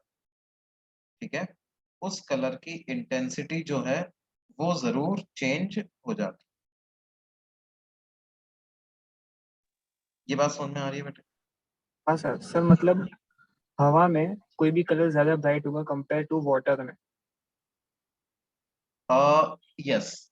क्या सर होगा, तो लेट्स जब से वो, कि मान लो एलईडी अपन ने कोई स्विच ऑन किया, रेड एलईडी स्विच ऑन किया, है ना, बहुत सारा रेड एलईडी स्विच ऑन किया, और उससे आने वाली लाइट को मैंने क्या किया, पानी की सरफेस पे इंसिडेंट किया, तो डेफिनेटली क्या होगा, कुछ part will be reflected and some part will be transmitted.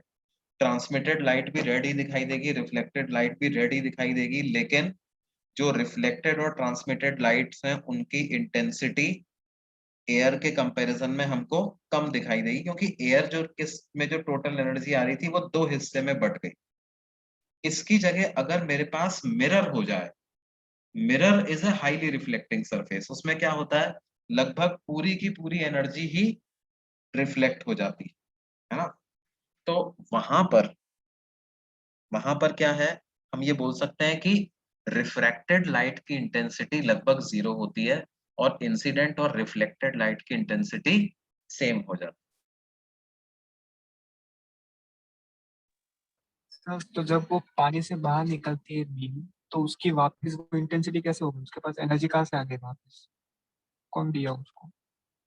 पानी से बाहर निकला मतलब? तब वो बीम पहले पानी में गया, मतलब और उसकी इंटेंसिटी कम हुई, पानी से बाहर निकला, इंटेंसिटी वापस उतनी हो गई जितनी पहले नहीं थी। नहीं नहीं, वापस उतनी नहीं हो गई, ऐसा नहीं है। देखो मैं समझ गया तुम्हारा डाउट क्या है।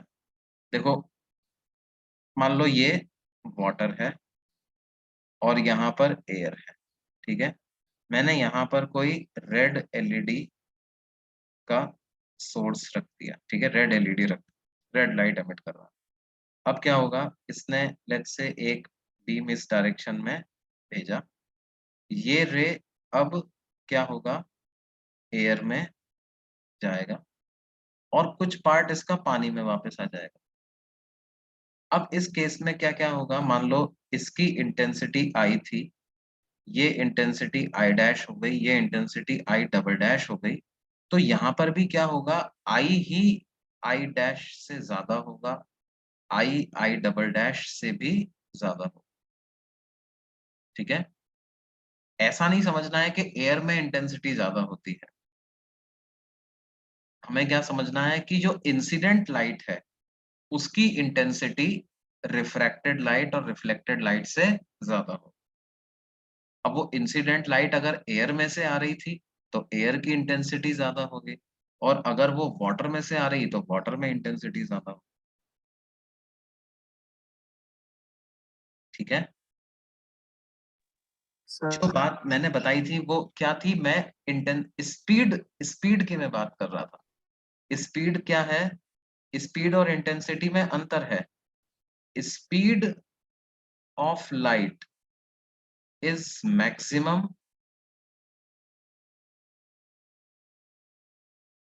इन वैक्यूम और एयर, ये बात सही है, ठीक है। लेकिन स्पीड अलग चीज होती है, इंटेंसिटी अलग चीज होती है, ठीक है। जैसे मान लो तुम अपना कभी मोबाइल का स्क्रीन का ब्राइटनेस बढ़ाते हो ना, तो जब तुम ब्राइटनेस बढ़ाते हो तो तुम क्या बढ़ा रहे हो, तुम इंटेंसिटी बढ़ा रहे हो, है ना। स्पीड थोड़ी बढ़ा रहे हो तुम, स्पीड तो वही है जो है, स्पीड पे स्पीड नहीं चेंज हो रही है, ठीक है। इंटेंसिटी मींस ब्राइटनेस, ज्यादा फोटोन आ रहा है लाइट के अब तुम्हारे पास पहले के कंपैरिजन में, लेकिन जितना पहले ट्रैवल कर रहे थे अभी भी उतने से ही ट्रैवल कर रहे हैं, until unless there is a change of medium. Sir अभी अगर मैं एक केस कंसिडर करूँ कि एक लाइट बीम को मैंने एयर से वाटर में ट्रांसमिट किया, तो मतलब पानी में उसकी इंटेंसिटी कम हो जाएगी, और फिर पानी से मैंने उस सेम बीम को बाहर निकाला, तो फिर कैसे उसकी निकाला इंटेंसिटी, बाहर, कैसे मतलब निकाला? मैंने एक बकेट ले लिया, मतलब प्लास्टिक का, जिसमें से मैंने लाइट बीम ऐसे पास कराई, तो मतलब थोड़े टाइम के ठीक है, लिए बकेट अच्छा में मैं रही, मैं फिर ऐसा वापस कर निकल देता गई। हूँ मैं तुम्हारा कि यहाँ पर मैं एक मिरर लगा देता हूँ, है ना। नीचे मैंने क्या कर दिया, इसमें मिरर लगा दिया, ठीक है, वापस लाने के लिए इसको, है हाँ ना। सर, हाँ चलेगा। ओके, अब क्या हुआ, ये लाइट रे पहले इधर चली गई, ठीक है। अब डेफिनेटली क्या होगा, अगर ये आई है, कुछ पार्ट इसका रिफ्लेक्ट भी हुआ होगा, यहीं से रिफ्लेक्ट हो गया होगा कुछ पार्ट, है ना। इसकी इंटेंसिटी हम बोल देते हैं I1, इसकी इंटेंसिटी I2, तो ऑफ कोर्स I2 जो है वो I से छोटा है, ये बात तुम्हारी बिल्कुल सही है। अब मिरर से मैंने क्या किया, इसको रिफ्लेक्ट करवाया, तो रिफ्लेक्ट करवाया तो ये ऐसे आ गई, है ना। अब ये मान रहे हैं कि ये मिरर तो 100% रिफ्लेक्शन कर रहा है, 100% रिफ्लेक्शन कर रहा है, तो इंटेंसिटी I2 की I2 ही रहेगी, ठीक है। उसके बाद क्या होगा, वापस से ये एयर और वाटर के इंटरफेस पे गिर गई है, तो कुछ पार्ट इंटेंसिटी का वापस पानी में ही आ जाएगा, उसको I3 बोलते हैं, और कुछ पार्ट एयर में चला जाएगा, उसको I4 बोलते हैं। ठीक है, अब क्या होगा, ये जो I4 होगा, I4 तो बहुत कम होगा, I4 will be even lesser than I2। I4 जो होगा बेटे वो I2 से भी छोटा होगा। ये बात समझ रहे हो? और I2 जो था वो खुद I से छोटा था, I2 was less than I। तो जाहिर सी बात है कि ये I4 I के बराबर नहीं पहुंचेगा। अब I4 तो I से काफी छोटा रहेगा। हाँ, इन इन दोनों रेज में अगर कोई हमसे पूछे कि बराबर क्या रहेगा, तो स्पीड स्पीड ऑफ प्रोपगेशन बराबर रहेगी। अगर यहाँ पर स्पीड c है और यहाँ v है, तो इस वाली रे की भी स्पीड c रहेगी और इसकी भी स्पीड c रहेगी, और पानी के अंदर जितनी भी हैं वो सबके सब v स्पीड से चल रहे हैं। ठीक है, तो पहली बात तो स्पीड और इंटेंसिटी में कंफ्यूज मत करो। इंटेंसिटी तो जब भी रिफ्लेक्शन या रिफ्रैक्शन होंगे, अगर पार्शियल रिफ्रैक्शन या रिफ्लेक्शन हो रहे हैं, तो इंटेंसिटी तो कम होती चली जाती है ना। लेकिन स्पीड जो है, स्पीड इंटेंसिटी से रिलेटेड नहीं है, स्पीड तो मीडियम पे डिपेंड करती, कितना तेजी से लाइट रे आगे बढ़ती जाएगी, 1 सेकंड में कितना डिस्टेंस ट्रेवल कर लेगी, ये तो इस बात पे डिपेंड करेगा कि वो किस मीडियम में चल रही है। एयर में चल रही है तो अलग डिस्टेंस ट्रेवल करेगी, पानी में चल रही है तो अलग डिस्टेंस पर सेकंड ट्रेवल करेगी। अभी क्लियर हुआ बेटे? हाँ सर, ये वाला क्लियर हो गया सर। एक और था, म्यू और मतलब एप्सिलॉन नॉट का यूनिट क्या है? किसका किसका बेटे? एप्सिलॉन नॉट का? हाँ। एप्सिलॉन नॉट का जो यूनिट होता है वो होता है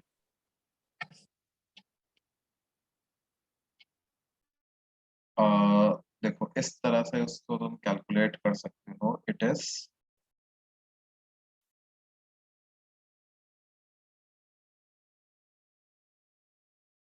coulomb square per newton metre square. Unit of epsilon not की अगर मैं बात करूं तो वो कुछ ऐसा, coulomb square per newton metre square. ठीक है, क्योंकि होता क्या है, दो चार्ज पार्टिकल्स के बीच में जब फोर्स लिखने की बारी आती है तो हम कुछ इस तरह से लिखते हैं, ये आगे आने वाले चैप्टर में पढ़ेंगे। 1/4 pi epsilon not Q1 Q2 by R square. तो एप्सिलॉन नॉट को हम कितना लिख सकते हैं, 1/4 pi F Q1 Q2 by R square. तो Q1 Q2 की यूनिट तो क्या हो गई, coulomb coulomb coulomb coulomb multiply होकर के हो गया कूलम स्क्वायर, फोर्स हो गया न्यूटन, और ये हो गया मीटर स्क्वायर। तो एप्सिलॉन नॉट की यूनिट क्या हो गई, coulomb square per newton metre square. ये एप्सिलॉन नॉट की यूनिट है।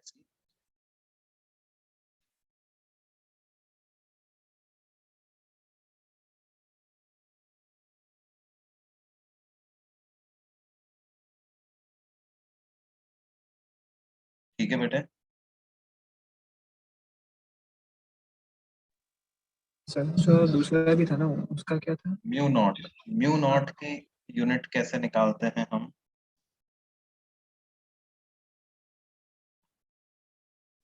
म्यू नॉट की यूनिट निकालने के लिए हमको क्या है, ये दो इक्वेशंस कंसीडर करनी पड़ेंगी।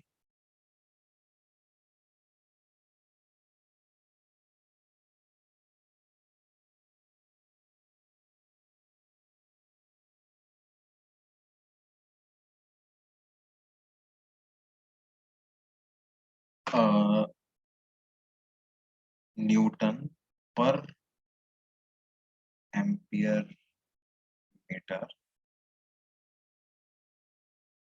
और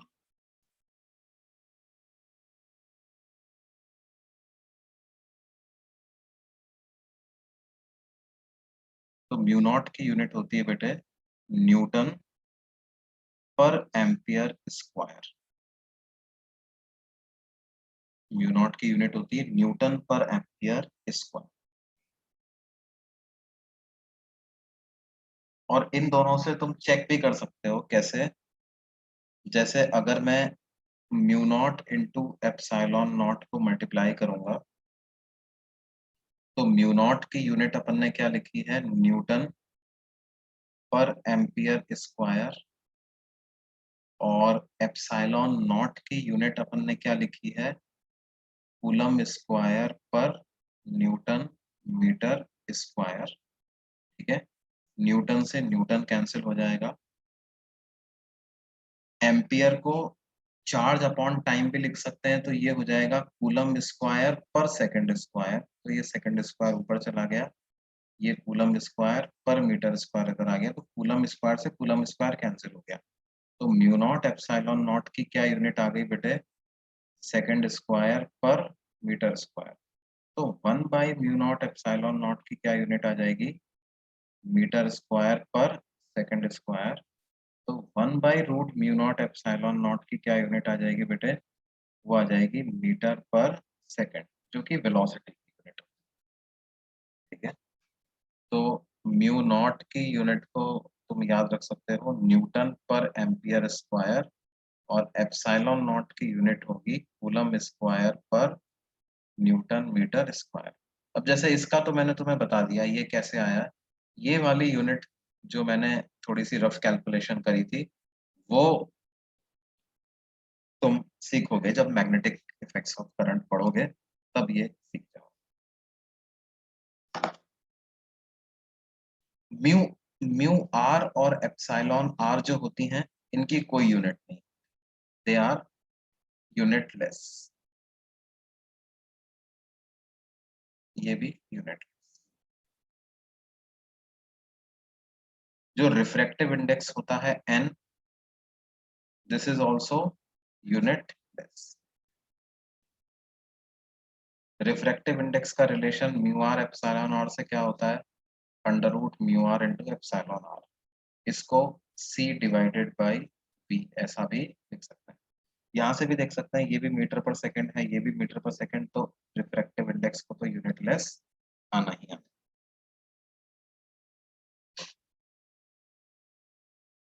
ये बात समझ में आती है बेटा? सर समझ गया। Okay,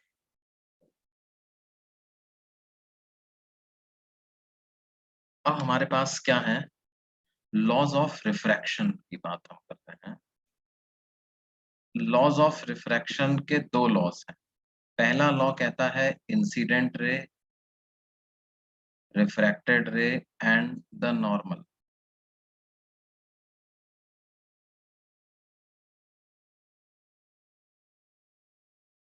lie in the same plane.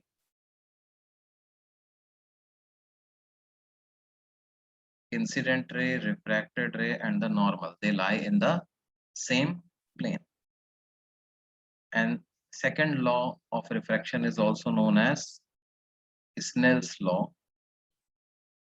ये क्या कहता है कि the ratio of sines of angle of incidence and angle of refraction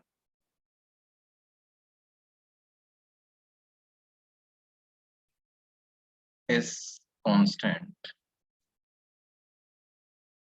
for a given pair of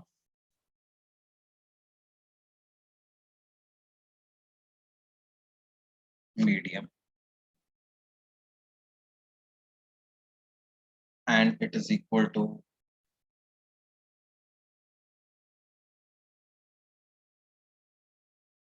the ratio of speed of propagation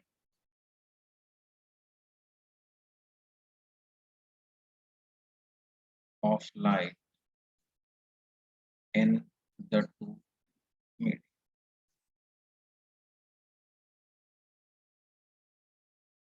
कहने का मतलब क्या है, ये मीडियम 1 है और ये मीडियम 2 है। लाइट मीडियम 1 से मीडियम 2 में जाती है, मीडियम 1 से जा रही है किधर, मीडियम 2 में। मीडियम 1 में एंगल बन रहा है, angle of incidence I. Medium 2 में जो रे नॉर्मल के साथ एंगल बना रही है that is angle of refraction R. तो ये क्या कहता है कि साइन आई और साइन आर का रेशो कांस्टेंट रहेगा। एंगल ऑफ इंसिडेंस चेंज करोगे तो एंगल ऑफ रिफ्रैक्शन भी चेंज हो जाएगा। आई बढ़ाओगे तो आर बढ़ेगा, आई कम करोगे तो आर कम होगा, such that their ratio will remain constant. और ये कांस्टेंट किसके बराबर होगा, जो इन दोनों मीडियम में speed of propagation of light का रेशो है उसके बराबर ही होगा। और ध्यान दो V1 को हम क्या लिख सकते हैं, C divided by N1। V2 को लिख सकते हो C डिवाइडेड बाई N2। तो ये रेशो किसके बराबर आ जाएगा, N2 बाई N1 के बराबर।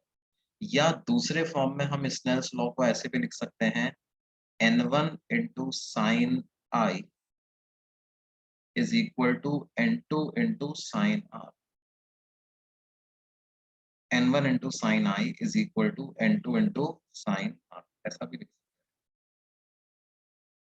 हैं। This is known as Snell's law. ठीक है, इन लॉ की मदद से क्या है, अगर हमें मीडियम का रिफ्रैक्टिव इंडाइसेस वगैरह दिए हुए हैं तो किसी एक एंगल ऑफ इंसिडेंस के लिए रिफ्रैक्शन कितना मिलेगा ये हम पता लगा सकते हैं। ठीक है, फिर बाकी हम इसको अगली क्लास में कंटिन्यू करेंगे। अब आप जो है एक्सरसाइज बी जो है वो ज्योमेट्रिकल एक्सरसाइज 1 पार्ट 1 पार्ट 2 का सेक्शन बी कंप्लीट कर सकते हैं।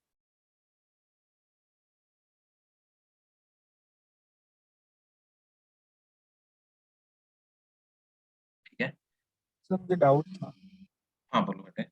सर, यहाँ पे हमने V1 equals C by N1 माना है। हाँ, हाँ वो समझा, लेकिन अगर V1 ही C हो गया तो मतलब हम लोग V1 L ही C हो गया तो N1 को 1 ले लो ना आप। इसका अच्छा मतलब V1 अगर C हो गया इसका मतलब क्या है, समझा। इंसिडेंट रे वैक्यूम में चल रही है तो N1 1 हो जाएगा उसका। ठीक है सर। सर एक और था, आपने वो जो फर्स्ट 2 क्वेश्चंस करे ना आज दिन में हाँ लेक्चर स्टार्टिंग में, तो वहाँ हाँ पे तो हाँ हमने सिर्फ एक ही केस माना है कि वो परपेंडिकुलर जब वापस रिट्रेस करेगा पाथ। हाँ हाँ हाँ हाँ हाँ तो हाँ। दूसरे केसेस का क्या होगा जब वो नहीं करेगा रिट्रेस परपेंडिकुलर? जब जब नहीं करेगा तो फिर उस समय पे क्या है बेटे, आप दूसरी बार भी मिरर फॉर्मूला लगा करके हम आंसर पता कर सकते हैं, है ना। जैसे मिरर 1 के लिए हमने मिरर फॉर्मूला लगाया, उसने ओ ऑब्जेक्ट की इमेज बनी I1 पे। ठीक है, अब मिरर 2 के लिए I1 ऑब्जेक्ट का काम करेगा, तो I1 को ऑब्जेक्ट मान करके हम मिरर 2 के लिए दोबारा मिरर फॉर्मूला लगा दें और फिर उससे सॉल्व कर सकते हैं। इस तरह के सवाल मैंने पिछली सर क्लास में करवाए थे तुम्हें, जहां पर अपन ने टोटल मैग्निफिकेशन पता किया था by doing M1 into M2, याद है। है ना। सक्सेसिव रिफ्लेक्शन से कैसे इमेज फॉर्म, उसके क्वेश्चंस अपन ने किए हैं, पिछली क्लास में किए हैं, जहां पर अपन ने टोटल ओवरऑल मैग्निफिकेशन वाली चीजें देखी। ठीक है, तो ये okay, I think we are done for today. और बाकी अपन अगली क्लास में इसको कंटिन्यू करेंगे। सर नोट्स मुझे एक और डाउट था स्पीड हाँ ऑफ बोलो लाइट। बोलो, बोलो। सर हमने आज मतलब अभी आपने बताया कि सेम मीडियम में लाइट की स्पीड सेम ही रहती है, चाहे वो रिफ्लेक्ट पानी में करके वापस भी निकल जाए तो भी सेम हो जाएगी वापस हम्म। लाइट। सर जब रिफ्लेक्ट होकर वापस बाहर निकली लाइट बीम, तो उसकी इलेक्ट्रिक फील्ड और मैग्नेटिक फील्ड अलग थी। और आपने बताया था कि जब लाइट बेंड करती है पानी एयर से पानी में जाने के टाइम पे, तो हम्म। उसकी इलेक्ट्रिक फील्ड और मैग्नेटिक फील्ड में चेंज आने के कारण वो वेलोसिटी डिक्रीज हो जाती है, जिसके कारण उसका डायरेक्शन भी बदल जाता है। तो फिर जब वो रेशो पानी रेशो रेशो चेंज होने के कारण, है ना। देखो रेशो रेशो सेम रहना चाहिए ना। से होना चाहिए या फिर वैल्यूज? नहीं, वैल्यू वैल्यू की बात नहीं है, रेशो की बात है। ठीक है, तो जो स्पीड ऑफ लाइट कैसे डिपेंड करती है इलेक्ट्रिक फील्ड और मैग्नेटिक फील्ड पे? हाँ देखो, तुम ऐसे सोचो भाई, मैं तुम्हें एक सिंपल सी बात बताऊं कि जैसे मान लो तुम इसको मैकेनिकल वेव से कंपैरिजन करो, है ना। जैसे ये दो अलग अलग स्ट्रिंग्स हैं, ठीक है। एक स्ट्रिंग थोड़ी पतली है, दूसरी स्ट्रिंग मोटी है। अब क्या है, ये जो पतली वाली स्ट्रिंग है इसमें हमने एक कोई वेव पल्स जनरेट किया, ठीक है। इस तरह का वेव पल्स मैंने जनरेट किया। अब ये वेव पल्स क्या होता है बेटे, ये ट्रेवल करता करता इस नोड पे पहुंचता है और इस पल्स का कुछ पार्ट तो है इस रस्सी में वापस आ जाता है और कुछ पार्ट इस मोटी वाली रस्सी में प्रोपगेट कर जाता है, ट्रांसमिट हो जाता है, ठीक है। अब ध्यान दो कि जब अगर यहाँ पर ये v स्पीड से ट्रेवल कर रहा था तो जो ट्रांसमिटेड पार्ट है वो v डैश स्पीड से चल सकता है, लेकिन ये वाला पार्ट जब पतली रस्सी में ही वापस आएगा तो इसकी स्पीड v ही रहेगी या कुछ और हो जाएगी? एम्पलीट्यूड चेंज हो जाएगा। देखो इसका एम्पलीट्यूड a था तो कुछ पार्ट आगे चला गया तो इसका कुछ a डैश हो जाएगा, जो रिफ्लेक्ट हुआ है उसका कुछ a डबल डैश हो जाएगा, लेकिन स्पीड में कोई चेंज नहीं आएगा क्योंकि स्पीड तो इस रस्सी की प्रॉपर्टी से डिसाइड हो रही है ना, वो इसका एम्पलीट्यूड कितना है उससे डिसाइड नहीं हो रहा, ठीक है। तो उसी तरह से क्या है, एनालॉगस तरीके से तुम लाइट के प्रोपगेशन को भी समझ सकते हो कि जब एक मीडियम से दूसरे मीडियम में लाइट जा रही है तो इलेक्ट्रिक फील्ड कम होने का मतलब क्या है, ये एम्पलीट्यूड का चेंज हो जाना, ठीक है। मीडियम की प्रॉपर्टी जब तक सेम रहेंगी तो स्पीड ऑफ प्रोपगेशन सेम रहेगी, है ना। अब यहाँ पर क्या है, यहाँ ये तो लीनियर वेव थी, लीनियर वेव थी तो डायरेक्शन ऑफ प्रोपगेशन की दो ही वैल्यू हो सकती थी, या तो राइट में जा रहा है या लेफ्ट में जा रहा है, ठीक है।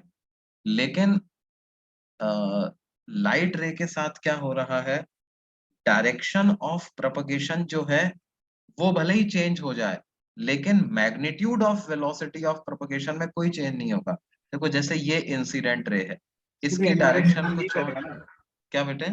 ये एनालॉगस में काम कर सकता है लाइट के वे में, मतलब हम लोग कंपेयर नहीं कर सकते ना, क्योंकि वहां पे तो एम्पलीट्यूड चेंज हो रहा है, लाइट में कैसे एम्पलीट्यूड चेंज हो सकता है? नहीं, एम्पलीट्यूड चेंज हो रहा है ना, इलेक्ट्रिक फील्ड कम हो जा रहा है ना रिफ्लेक्शन और रिफ्रैक्शन पे, वो मैंने तुम्हें समझाया था ना। ये मान लो ये तो 10 अगर है, मुझे वेलोसिटी चेंज हो रही है, ये चीज मुझे इलेक्ट्रिक फील्ड और मैग्नेटिक फील्ड के टर्म्स में चाहिए, तो मैं कैसे करूंगा?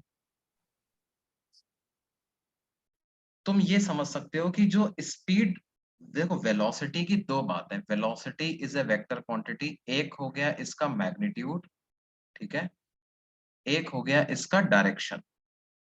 तो जो मैग्नीट्यूड ऑफ वेलोसिटी है वो वो किससे डिटरमाइन होगा, it will be determined by properties of medium and no other factor, ठीक है। जब जब एयर में चलेगा वो सी स्पीड से ही चलेगा, चाहे वो किसी भी डायरेक्शन में चले। whenever it is traveling in air it is traveling with speed c, wherever it is traveling in water it is traveling with speed v, sir यही ठीक डाउट है। है, ऐसा कैसे हो सकता है जब उसकी इलेक्ट्रिक ऐसा फील्ड होगा और क्योंकि मैग्नेटिक देखो फील्ड की वैल्यू इतना, कम हो गई ना? भाई देखो मैं तुम्हें कितना कितना कितना वेव के, वेव्स की प्रॉपर्टी यही होती है ना। वेव, कोई भी वेव की जो स्पीड ऑफ प्रोपगेशन होती है वो किस पे डिपेंड करती है बेटे, मीडियम ही उसकी स्पीड डिसाइड करता है, एम्पलीट्यूड से उसकी स्पीड डिसाइड नहीं होती, मीडियम की प्रॉपर्टीज ही वेव की स्पीड डिसाइड करती। तुम एक पतली रस्सी लो और उस पतली रस्सी में लो एम्पलीट्यूड की वेव जनरेट करो, या उसी रस्सी में हाई एम्पलीट्यूड की वेव जनरेट करो, both of them are going to travel with the same speed, क्योंकि यहाँ पर स्पीड किस पे डिपेंड करता है, root T by mu, tension और इस रस्सी में कितनी टेंशन है, रस्सी की क्या लीनियर मास डेंसिटी है। उसी तरह से जब मैं लाइट की बात कर रहा हूं तो लाइट भी एक वेव है, हालांकि ये मैकेनिकल वेव है, लाइट इलेक्ट्रोमैग्नेटिक वेव है, तो उस इलेक्ट्रोमैग्नेटिक वेव की जो स्पीड है वो किस पे डिपेंड करेगी, मीडियम की प्रॉपर्टीज पे। अब मीडियम की मैकेनिकल प्रॉपर्टीज की जगह वो किस पे डिपेंड करने लग जाएगी, मीडियम की इलेक्ट्रोमैग्नेटिक प्रॉपर्टीज पे डिपेंड करने लग जाएगी।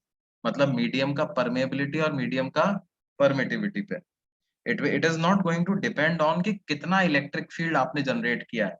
तो मैं एक 40 वाट का बल्ब लो या 60 वाट का बल्ब लो या 100 वाट का बल्ब लो, उस बल्ब से, तीनों ही बल्ब से निकलने वाली लाइट जब एयर में चलेगी तो सेम स्पीड से चलेगी। तीनों ही बल्ब से निकलने वाली लाइट जब पानी में जाएगी तो वो तीनों सेम स्पीड से चलेंगी।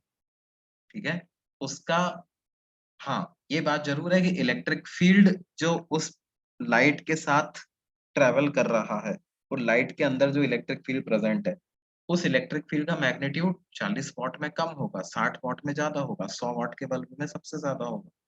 ठीक है, लेकिन सेम मीडियम में तीनों ही बल्ब से निकलने वाली लाइट की स्पीड सेम रहेगी।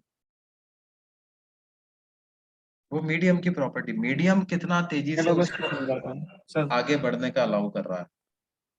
तो मैंने एक पतली रस्सी ली, उसको कनेक्ट किया मोटी रस्सी से, फिर हाँ, उस मोटी रस्सी को वापस कनेक्ट किया पतली रस्सी से, और ठीक फिर है। मैंने एक एंड पे बम प्रोड्यूस किया। हाँ, तो जो मोटी रस्सी से वो वापस पतली रस्सी पे आएगा तो उसकी स्पीड वही हो जाएगी जो उसकी वही हो पतली जाएगी रस्सी जो में पतली पहले थी। रस्सी में थी, बिल्कुल वही हो जाएगी। तो उसकी एनर्जी में तो चेंज आया होगा ना एनर्जी में चेंज आया होगा ना बेटे। सर? तो यहाँ पे एनर्जी इलेक्ट्रिक देखो फील्ड और दो मैग्नेटिक बातें हैं, फील्ड पे डिपेंड एनर्जी करता है। कितनी है, एनर्जी कितनी है, और एनर्जी किस रेट से आगे बढ़ रही है, ये दो अलग अलग बातें हैं ना। हाँ how sir. Much energy is present and at what rate it is propagating. तो जिस रेट से वो प्रोपगेट कर रही है, अगर पतली रस्सी में प्रोपगेट कर रही है तो जितनी रेट से पहले प्रोपगेट कर रही थी उतनी रेट से बाद में भी प्रोपगेट करेगी। ठीक है, हाँ हाँ फर्क क्या आ जाएगा कि अब वो एनर्जी कम हो गई है, अब उतनी नहीं बची, क्योंकि it has undergone multiple rounds of reflection and refraction, जिसकी वजह से हर जगह एनर्जी डिवाइड होते होते जब वापस से पतली रस्सी आई तो अब एनर्जी उसकी कम बची। हाँ सर। सर तो लेकिन हमने अगर, फॉर्मूला देखा अभी ना, C = 1/√ε0 म्यू नॉट। सर तो अभी जब वो रिफ्लेक्ट होके वापस बाहर आया तो उसका एप्सिलॉन नॉट और म्यू नॉट तो बदल गया ना। कहाँ बदल गया, बाहर आ गया ना अब। जब तक अंदर था तभी तक अलग था ना बेटे, बाहर आने के बाद तो फिर से एयर वाला यूज करोगे ना। सर तो उसको इंटेंसिटी वापस कैसे बदल गया, मतलब ऐसा, क्या, मतलब इंटेंसिटी तो इलेक्ट्रिक फील्ड और मैग्नेटिक फील्ड पे डिपेंड कर रही है।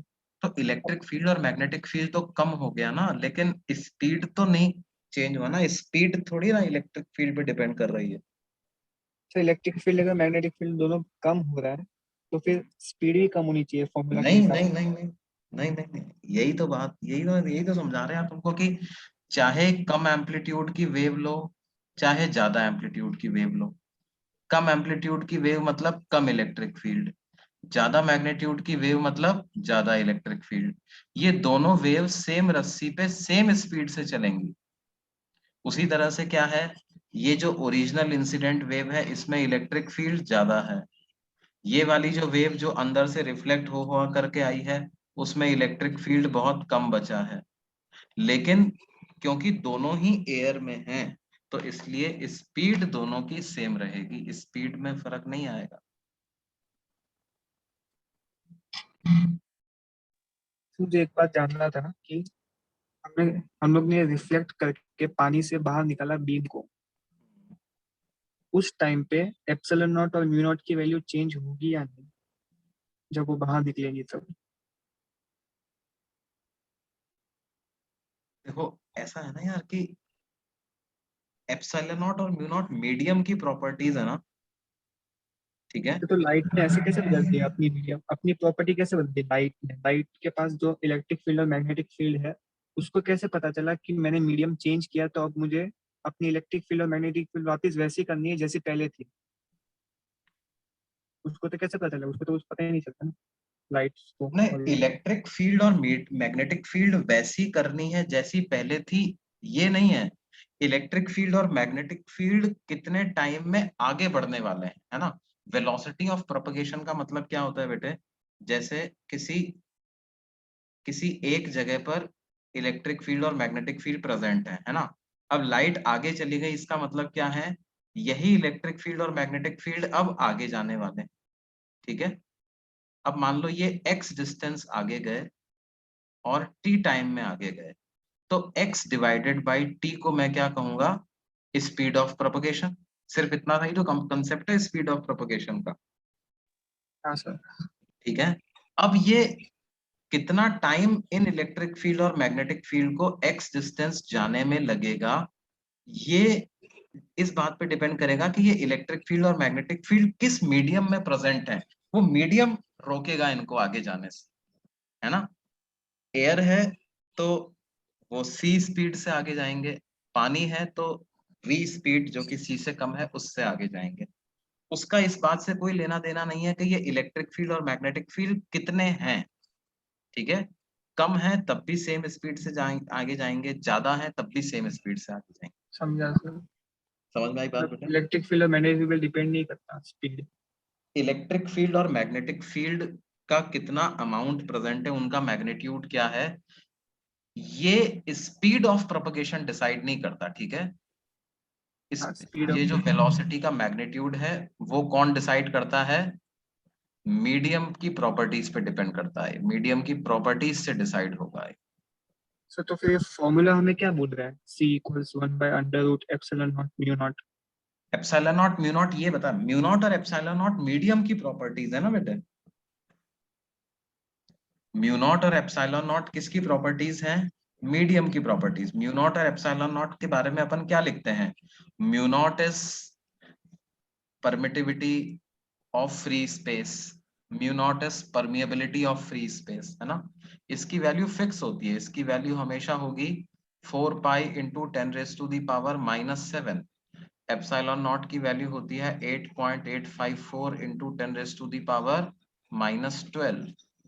फ्री स्पेस में यानी वैक्यूम में या एयर में हमेशा यही वैल्यू यूज करनी है मेरे को, चाहे मैं कितना भी इलेक्ट्रिक फील्ड और मैग्नेटिक फील्ड लूं। ये मीडियम के पैरामीटर है ना बेटे, mu, mu not, epsilon, epsilon not, all these are parameters of medium, they are not parameters of electric field or magnetic field, these are parameters of medium। तो जब और beam पानी में जाएगी तब उसके ये म्यू और एप्सिलॉन नॉट बदल जाएंगे। हाँ, उस पानी में जब रे जाएगी तो पानी में वेलोसिटी को मैं क्या लिखूंगा, 1/√ऑफ म्यू इंटू एप्सिलॉन लिखूंगा, ठीक है। Where what are mu and epsilon not, they are basically mu R mu not, epsilon R epsilon not, मतलब म्यू नॉट एप्सिलॉन नॉट के साथ साथ ये ये ये कांस्टेंट भी रिलेटिव आ आ जाएंगे, जाए, हम लोग है को ना। दिया होगा क्वेश्चन। हाँ, ये मीडियम पे ये चीज डिपेंड करेगी। सर तो जब ये वापस बाहर निकली ये वेलोसिटी की लाइट, तो उसकी वापस एप्सिलॉन नॉट और म्यू नॉट कैसे हो गया, मतलब फॉर्मूला के हिसाब से वापस बनना चाहिए ना जब उसको हाँ हाँ, तो वो वेलोसिटी हो जाएगा वापस। ना, म्यू नॉट एप्सिलॉन नॉट हो जाएगा ना, क्योंकि वापस से आप एयर में आ गए और एयर की परमिबिलिटी और परमिटिविटी तो म्यू नॉट और एप्सिलॉन नॉट ही है ना। मतलब इलेक्ट्रिक फील्ड और मैग्नेटिक फील्ड को रेजिस्ट करता था पानी अपने मीडियम में। अपने मीडियम में कितनी तेजी से इलेक्ट्रिक फील्ड और मैग्नेटिक फील्ड आगे बढ़ सकता है, पानी के अंदर ये कौन डिसाइड करेगा, पानी की प्रॉपर्टी डिसाइड करेंगी। एयर के अंदर ये कौन डिसाइड करेगा, एयर की प्रॉपर्टी डिसाइड करेंगे। जब एयर में आ गया तो अब पानी का कोई लेना देना नहीं है उससे, ठीक है सर, समझा। ठीक है। ओके बच्चों, चलो ठीक है, फिर अब अगली क्लास में हम इस डिस्कशन को आगे बढ़ाएंगे।